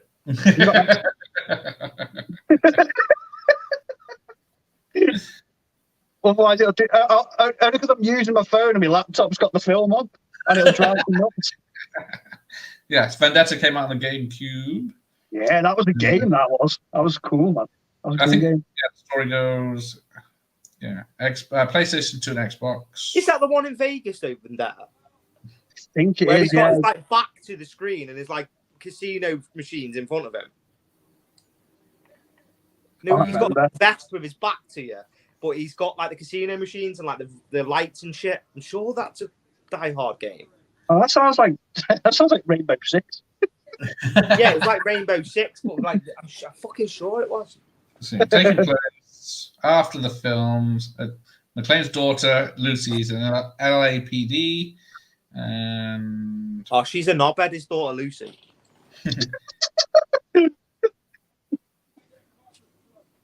Yeah, that was a good game. The son of Hans Gruber is the bad guy. And then some robbery of artwork in that museum. You have to take out the back guy.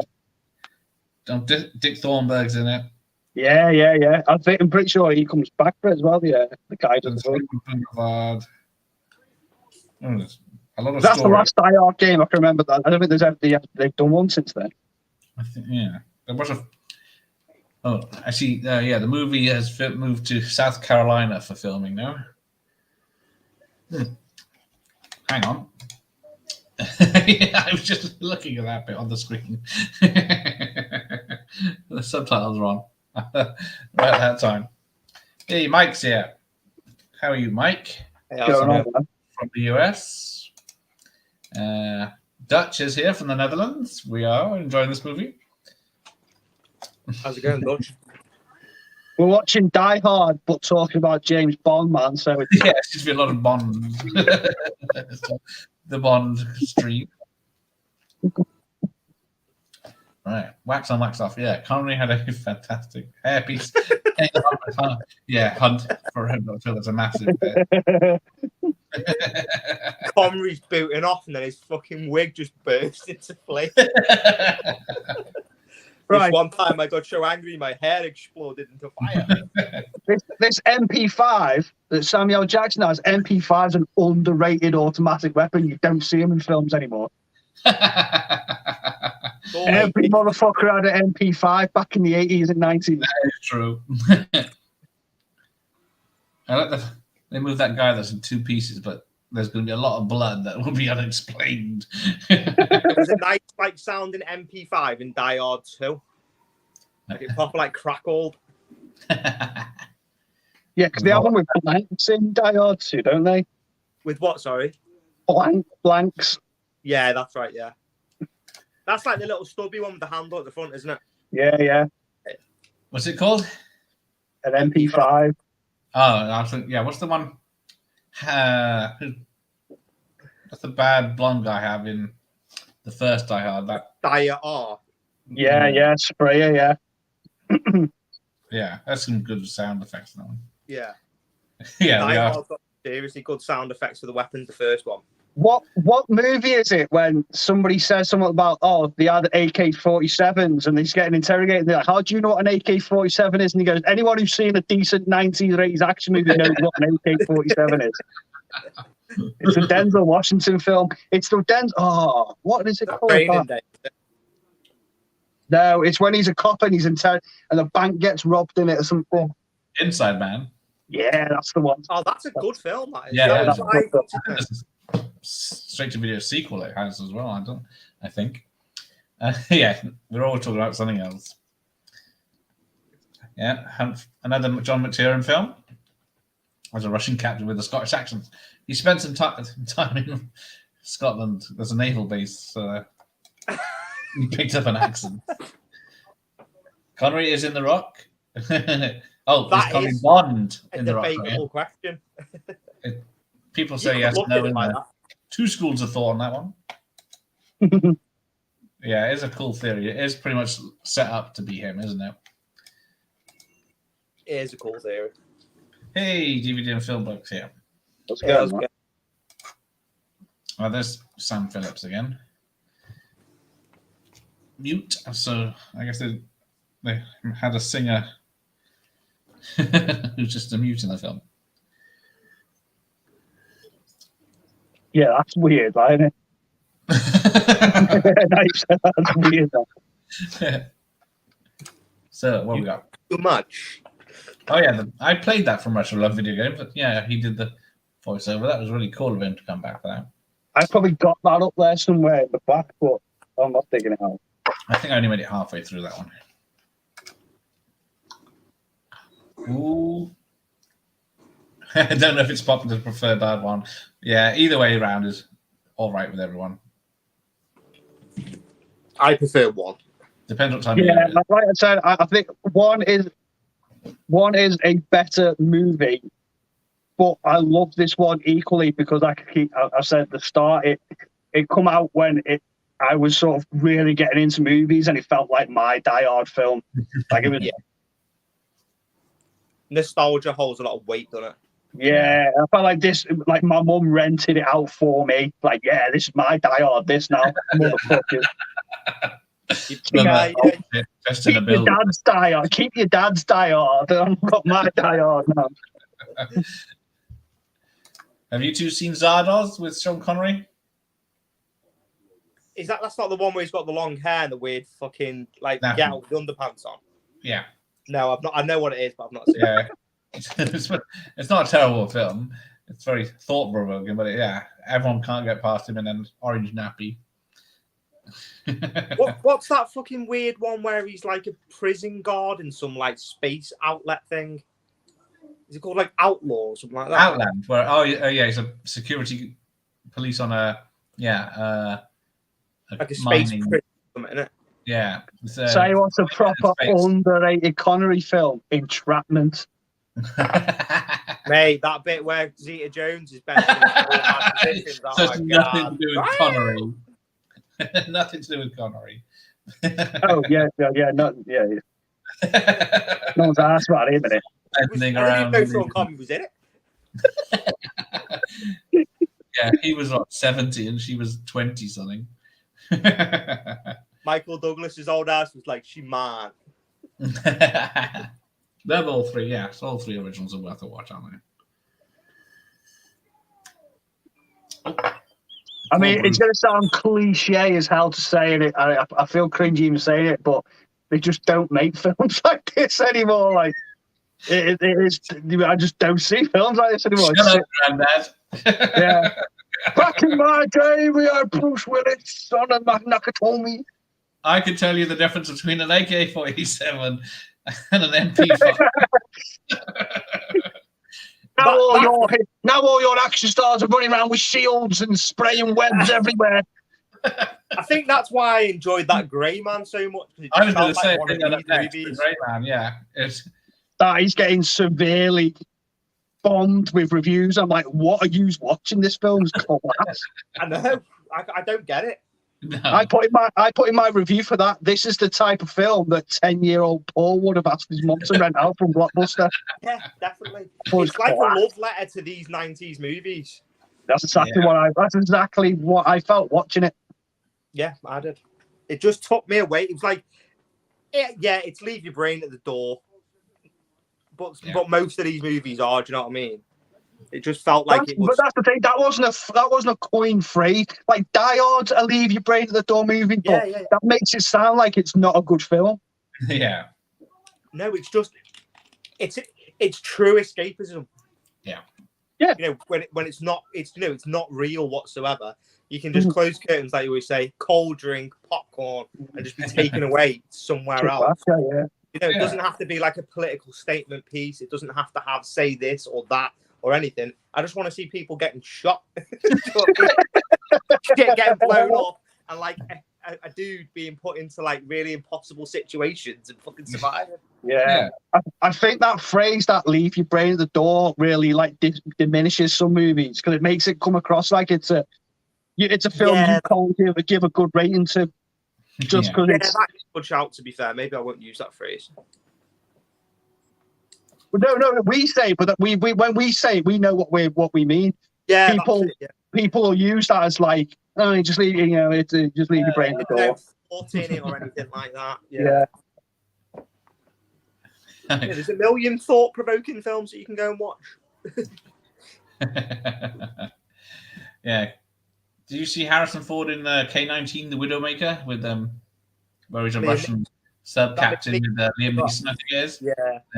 Yeah, they have to sing I've not seen all of it. It's one of those ones that I'd probably just like background noise. I think it's very long for a start, and not much out. There you go. The first one was a better one, but I love this third one more. I was 13.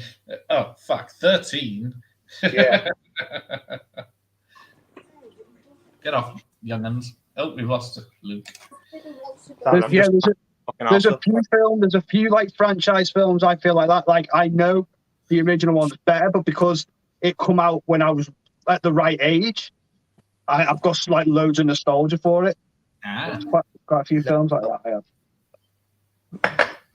So there you go. The TV edit has that. I hate everyone sign on it as well, so they didn't change it for the TV version. Not like me. Yeah, Outland's a cracking film. It is High Noon in Space, where Connery's Waiting for the The gang's easily offended in the edited version. Everyone. I hate everyone, yeah. Oh, shit. Might hang that off my door. Yeah, it's a 70s film with Sean Connery and a nappy. Pillaging. Nappy. And there is a rumor that it is set in the same universe, Outland and Alien. Fuck off with that, man. Fucking, that's some Ridley Scott shit, that is. There you go. Love Entrapment. Connery's excellent, and Zeta-Jones is stunning. There you go. He was a lucky man for sure. Yeah, that is a bit like no one talks about that film anyway. I used to always watch that for obvious reasons as a young teenager. I'm ordering the 4K as soon as this stream finishes. Go straight for the 8K, so it's like she's in the room.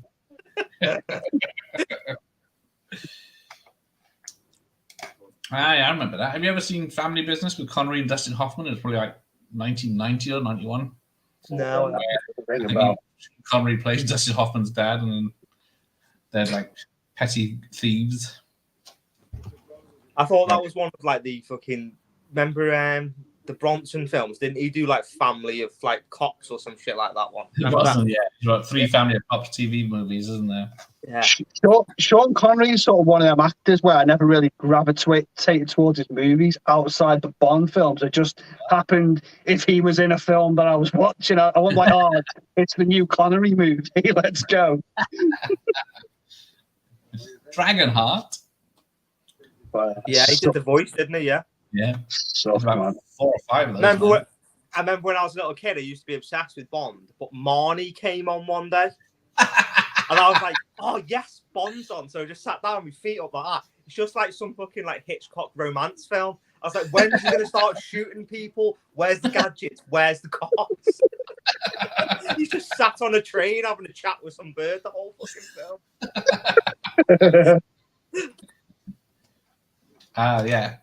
Yeah. Bond, Connery did a lot of films, serious, low-budget films in the 70s, and yeah, The Offence is one, set in Britain. He was good in Highlander. Yeah, I like that. That's due remake. They keep trying, don't they? Yeah, I'll be up for a remake of Highlander. Oh, I don't mind League of Extraordinary Gentlemen. I didn't mind that either, to be fair.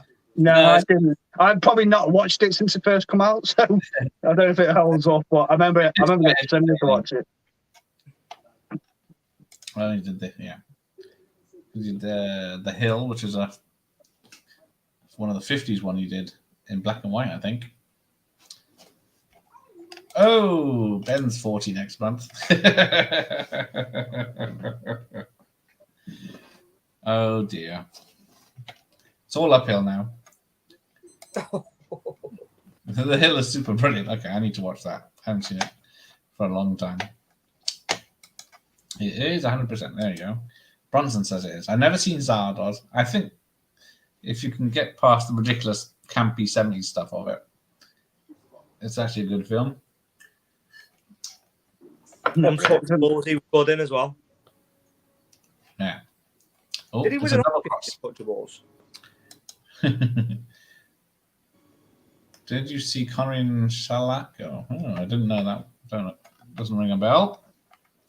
I honestly thought Sean Connery had done about 10 films outside James Bond. No, he's done a lot of films.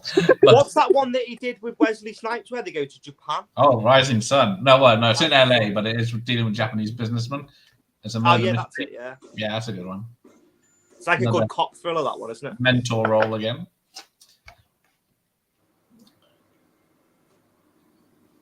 Shitcase Cinema is the only reason I want to watch Zardoz. Shitcase Cinema. Is that a channel? Yeah, I've never even heard of Shalako. Hey, it's Tuesday morning in New Zealand. She's got one hell of a headache. Be out partying on a Monday. You haven't been hanging around with Simon Gruber, have you? Yeah. John Wayne. I see what you're doing now. Sorry, referencing the film. Way past my. Oh, come on, Tasties. Get with it, man. Come on. It's as late as 10 o'clock. I was just looking at them and, oh yeah, he's got a headache too. Oh, Sir Billy. Yeah, that's Connery's last ever thing, was it?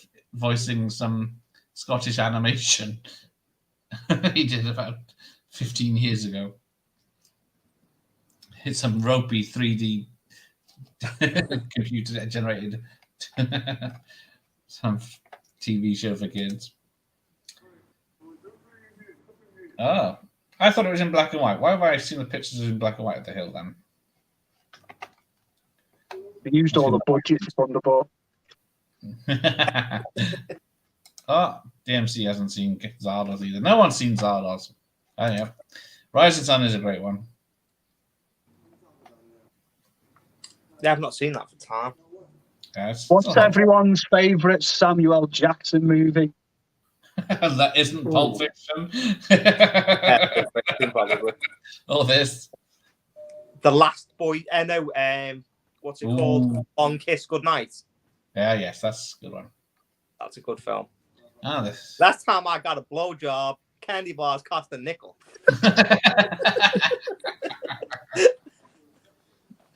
I really like him in Jackie Brown, mate. Oh, yeah. Jackie Brown's belty, yeah, as well. Yeah. AK-47. When you absolutely positively got to kill every motherfucker in the room.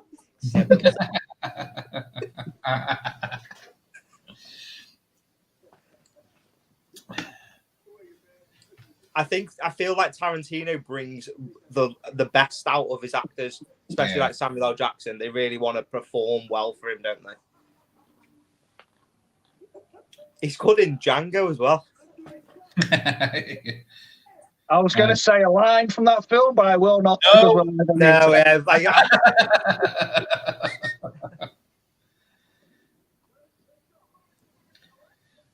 Nick Fury is his best acting.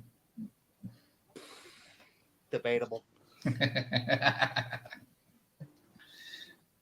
Let's see. He was good in there. Goodfellas. He's like, I'd forget my head if it wasn't attached. Yeah. Let's see. Oh, he's with jams in. Let's see what his. Yeah, so apart from 1988, looks like his big film debut. He didn't come into America, isn't he? I think that's it. Yeah, that's why I remember seeing him as a hold-up guy. Yeah. Keep up. Right. The Man Who Would Be King. Oh, yeah. Michael Caine and Connery together in The Man Who Would Be King. Have we mentioned them all now? Yeah. I'm Yaswad. Wes, how are you, sir? And how was YouTube? If anything, you guys have made me not want to go back and do Sean Connery's catalogue. Got been selling it to you know. Just Cause with Fishburne. Yeah, that's good in that. I love it. It's a serial killer thriller from the 90s. What was the one with Lawrence Fishburne and one of the Baldwins where they were like handcuffed together and escaped from prison? Remember that one? I saw a cover of that the other day. Yeah, right, like locked up or locked away or something like that. Yeah. Someone tell me before I have to look. Oh, that reminds me of one that I was going to watch the other day as well. Do you remember the one with Cindy Crawford and one of the Baldwins? Yeah, that was a remake of Cobra. Was it? Yeah. Yeah, based on the book. That was one one like Fair Game. Like yeah, Fair Game. That's it. That was based. Yeah, so that's a remake of Cobra, but more towards the book. Oh, okay. Right. Every time I hear the Baldwins, just remind me of South Park, the movie when the Canadians bomb them. Fled. Baldwin. That's it. Fled. Fled. Fled. Yeah, that's a remake of a 70s film, or 50s, 60s. Someone's going to tell me. With two guys in a very famous guys, I can't remember. As always, right.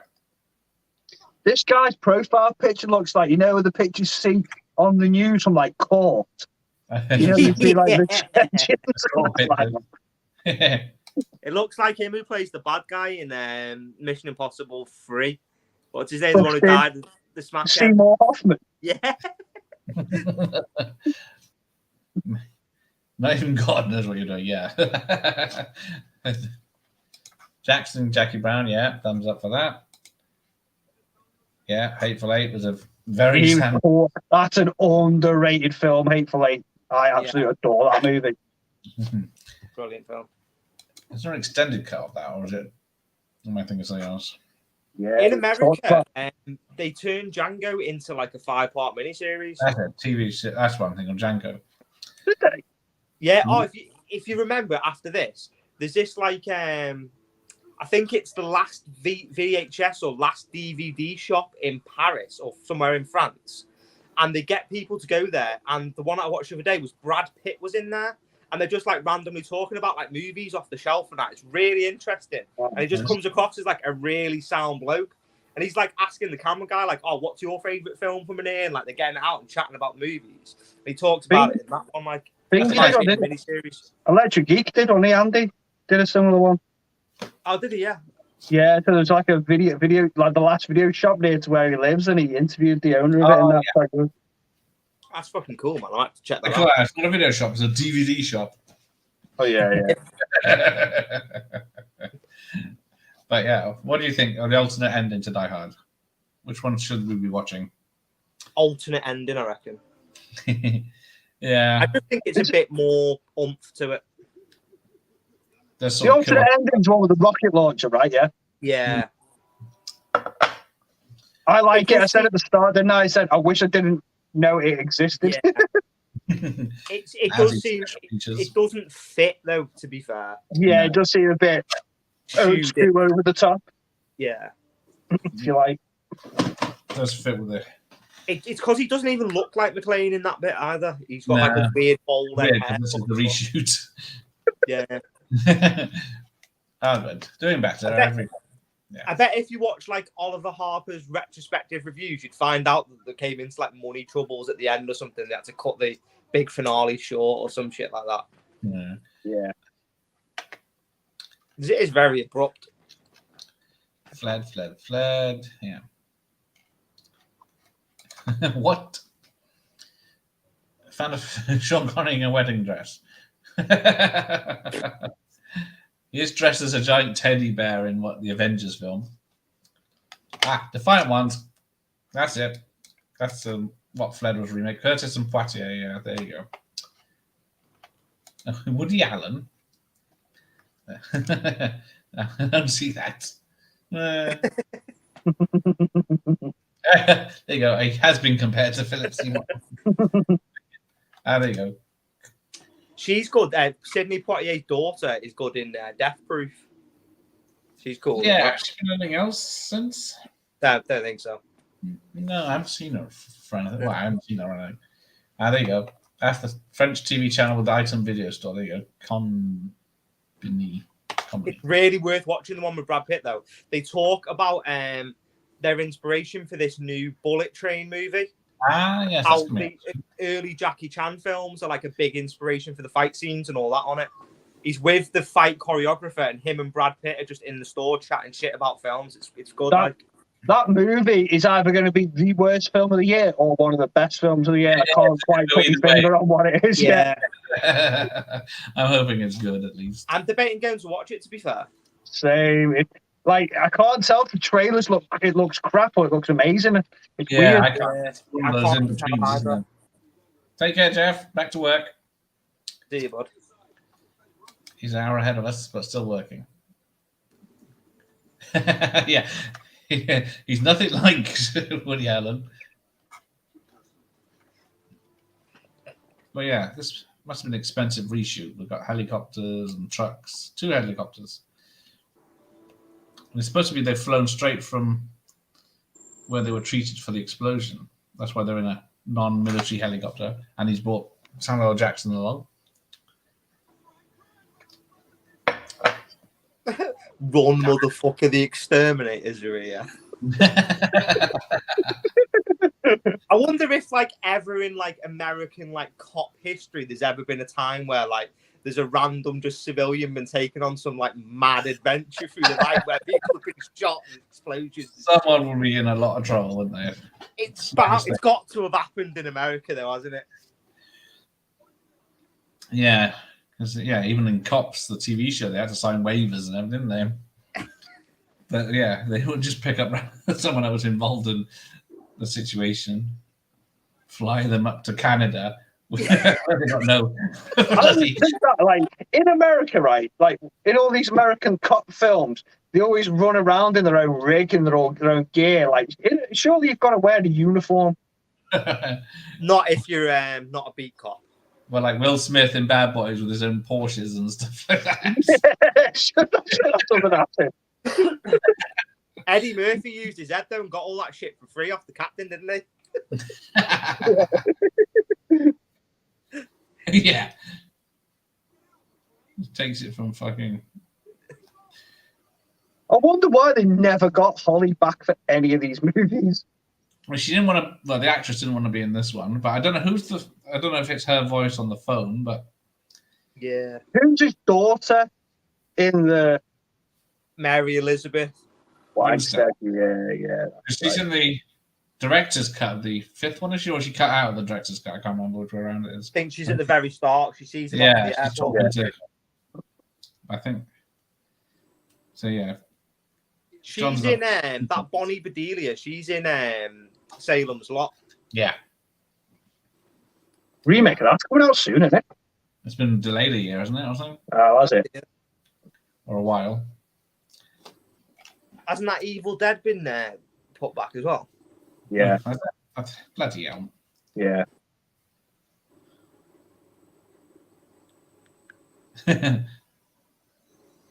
Here's the explosion. So what? So, have you got any more Die Hard facts for us? Oh, I'm sorry. Have I run out? Who's winning in a fight, McClane or Riggs? Riggs. Nah, no way, man. What? Riggs is a killer soldier. He's just a Bruce Wayne's just a beat cop. Remember when he shot that man from 3 miles in Laos? Yeah, fair point. Yeah. You are okay. Yeah. And he took out Gary Busey and Al Young. He gets badly injured a lot though, Riggs, doesn't he? Yeah, he's always popping his shoulder and that, isn't it? Yeah, Does he gets Bruce shot Willis loads pick of up- times by that pick South up- African dude, and then he launches a knife in his leg and that as well. Yeah.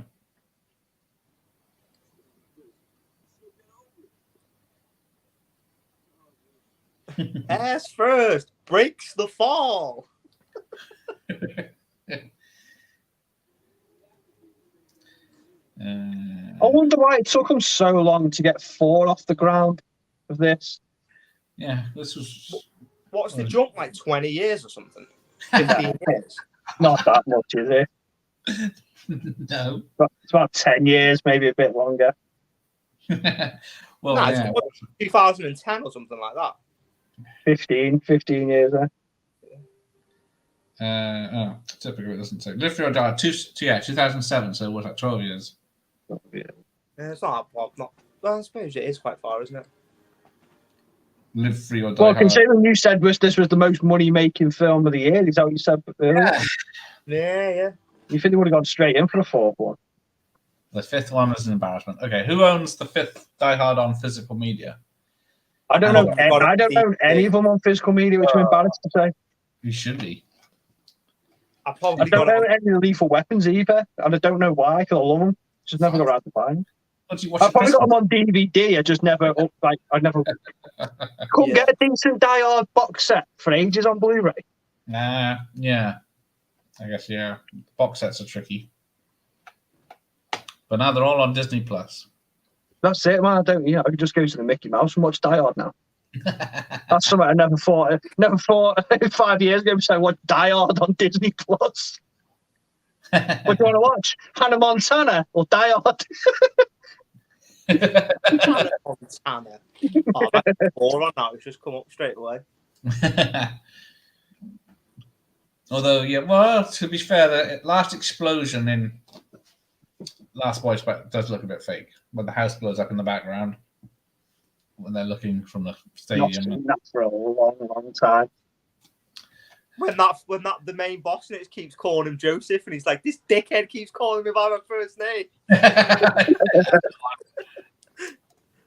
Head of the gut.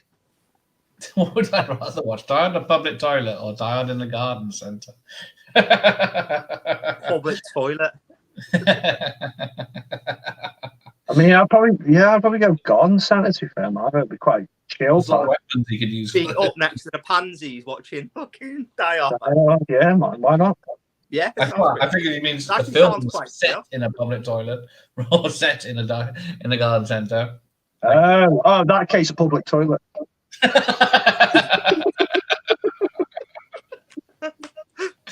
Okay. It's like there's a bomb on the toilet. It sort of rips off fucking Lethal Weapon. He's got the bomb on the toilet. Holly's strapped to the toilet or something. They're at a festival. they're at like fucking Glastonbury or something. And then she goes for a curler. Holly and sits on the toilet and there's like a bomb on it. And it's called the terrorist, the Glasto bomber. But Mr. Willis's hairstyle. He had 2 hairstylists. 30 years, so he just leaves her.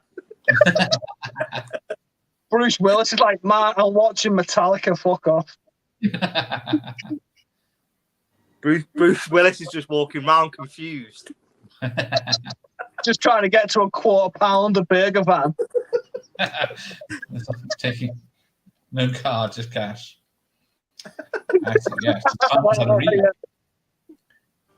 The garden gnome is a grenade. There you go.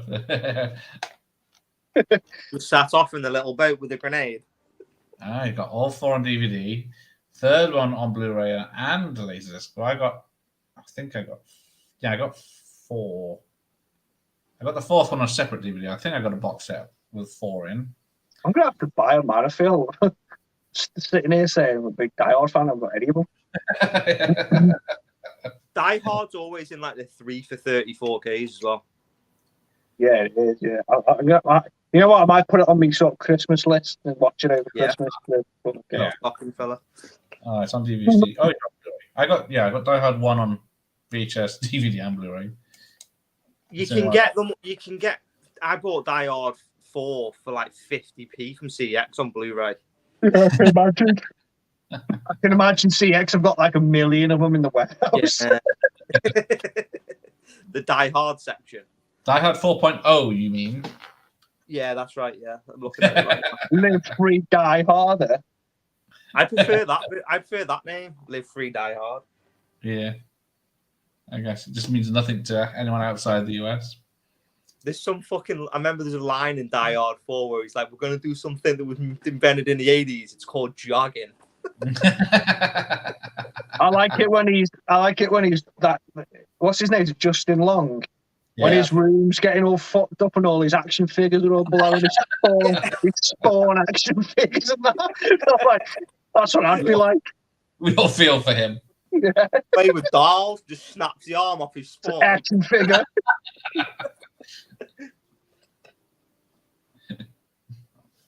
Oh, it's gone off. Does your VHS player auto rewind? Yeah, if it does get to the end of the tape. Does it? Yeah. Wow, that's the future. That's the past. It was the future. That's the future, man. Well, no, that's the past. Back to the future. It'll be off that. Finding a place in the film is tricky, though. Future, man. That was the past. I've got a question for Tasties before we go. All right. You know, I used to be like dead OCD with my VHS. I always used to have the tape in the box. So the top bit that opens up like that is facing inwards towards the spine. Yes. Do you do that, or open a tape up, man? That way, yeah. See, if I ever seen it the other way around, it used to drive me nuts. So if I go through all my collection, yeah, don't like that, man. Well, yeah, some of the cases it's designed to sit that way around. Remember the ones with them 2 little spikes in it? You used to sit them in. Yeah. Don't think I've got any of those down here. What double ones? The only double VHS I could ever recall having was WrestleMania 4. American Pie 2. What, double VHS? Double VHS box set, yeah. What was the first one? First 2. No, just the second film. Hey? Fucking hell, how long was that film, man? I know, it was American Pie 2, but it was in like a big chunky case with like a woman's ass on the front of it. No, I mean, you used to get ones that had 2 VHSs and it closed like one either side and it closed up like that. Yeah, that's what it was. Oh, was it? Oh, okay. Yeah. It was, like the Titanic one with 2. Yeah. Yeah, it was like that. American Pie 2.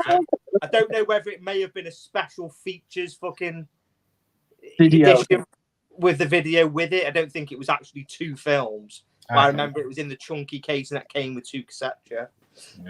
It was weird as fuck. I was like, why the fuck is this? Like, this film's like an hour long. Yeah, because Titanic was double VHS, and I'm pretty sure they released it just single VHS. Yeah, they had 3-hour tapes back then. I don't know why it was split over 2 films. I had this. I remember seeing both of them. I remember getting that was in a big fat one with like 20 sets in it. I remember getting Titanic on VHS early because our local co-op had it on the tills and they were selling it like 3 weeks early. Fair play. It was the Kingsway Co-op. If I remember around the house, I'm sure we had one of the big fat shell cases of Spice Girls, Spice World, the movie as well. Oh, yeah. Secret fan. Right. Oh, DVD film look doesn't like Die Hard 4. I mean, like, it's not a patch on the first 3, but I can have it. It's certainly better than the 5th one. Yeah. Just like a passable action movie. Yeah. Yeah. Jet plane does a bit too much, but I like Timothy Oliphant as well. Yeah, I like the whole sort of like cyber hacking sort of aspect of it. Relevant to the time as well, wasn't it? All that stuff with like the internet was like getting bigger than much bigger. I got the second one on VHS rental as well. The 1, 2, 3, and 4 on DVD. I only upgraded the first one to Blu-ray. That's the only one I got at the moment on Blu-ray. There were always those naff little cardboard sets with like you open it, there's got the 4 discs in. Yeah. The 4th one having a DVD steelbook release, which includes all the swearings and violence put back. Yeah, TV cinema edit. So what was it called? Die Hard 4.0 in the States, and over here it was called Live Free Die Hard. Here, Live Free or Die Hard in the States. Why? Because we wouldn't know what Live Free or Die Hard meant. Well, we do. It's Live Free or Die, isn't it? Because it's a thing in the American thing. Like in the Constitution or something. Yeah, that's what I'm saying. Yeah, some sort of thing like that. Declaration of Independence. My right to live free and die hard. Well, yeah, it's not in it. Yeah. I do that, Paul, but some cases, yeah, you have to do it in some cases. The older ones, I think. Hey, he's set for life. Look at that, yeah. VCRs, hopefully they all play. They're not dirty. I hate the pins in the VHS case. Massive pain in the ass. I remember when I rented out RoboCop 2 from Blockbuster and my VHS player snapped the tape. So my mum taped it together with sellotape, got a pencil in it, round it back a bit so you couldn't see it and give it back. You scum! Scum.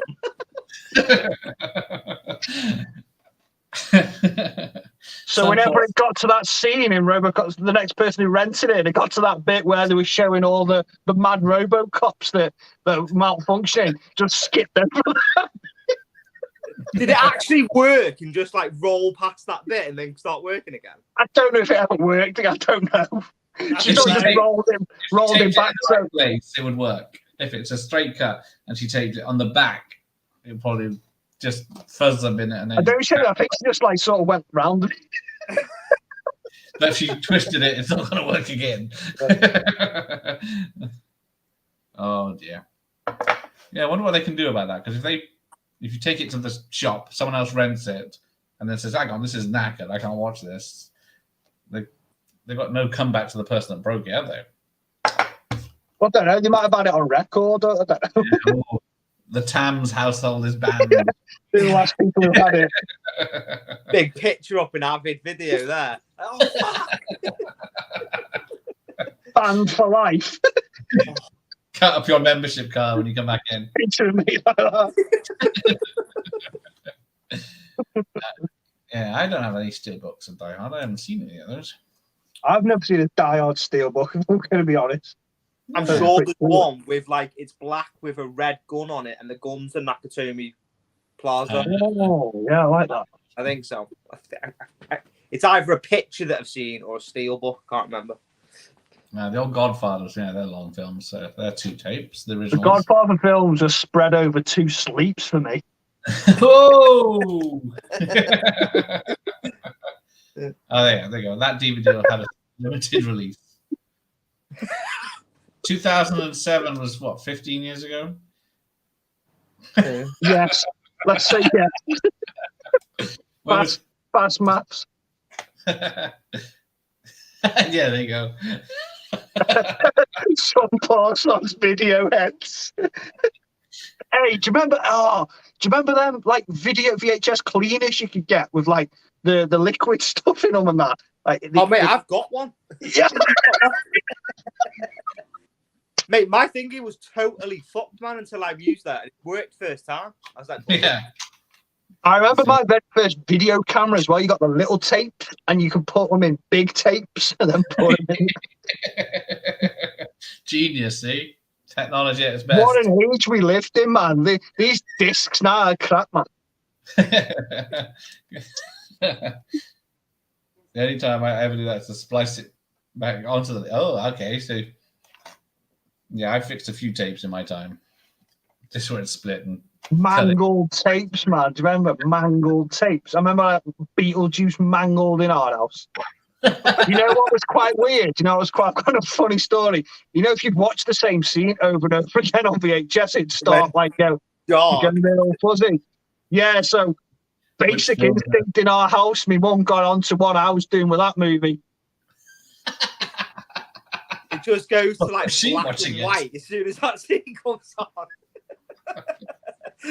So why is the beginning of this movie all fuzzy?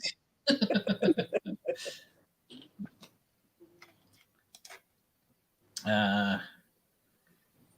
Ooh, yeah. Yeah, I see. Unless you do it properly, you can damage the heads. So you're responsible for that now. Hope you can sleep tonight. Some poor soul. You've had to run below. I might message me mum to make her feel guilty. Like, hey, do you remember back in 1992? See, Dutch has still got cleaning fluids. Right, there we go. Caught up. So, on that bombshell, we'll track So, yeah, Die Hard 3 is a good film. But I learned a lot about Sean Connery in the last 2 hours. Can't have enough Connery. I'm giving the back of the hand. There's a lot of watch parties there, Tasties, with the Connery movies, man. You got. Yeah. Such an entrapment on my own. I'll be there for that one.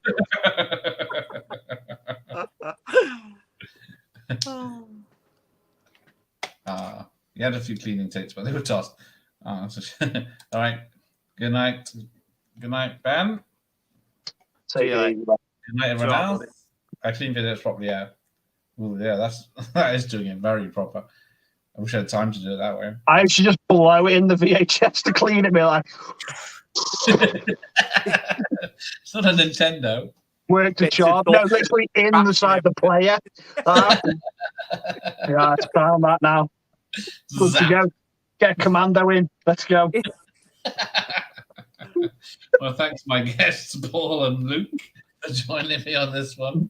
Cheers, man. It's a lot of fun, Cheers, man. Always fun. Yeah, it's good, man. All right. Night, everyone. Night, Dutch, DVD Bloke, and everyone else in the chat. Dr. Impossible, Ben and Ryder, thank you. And good night. Take it easy.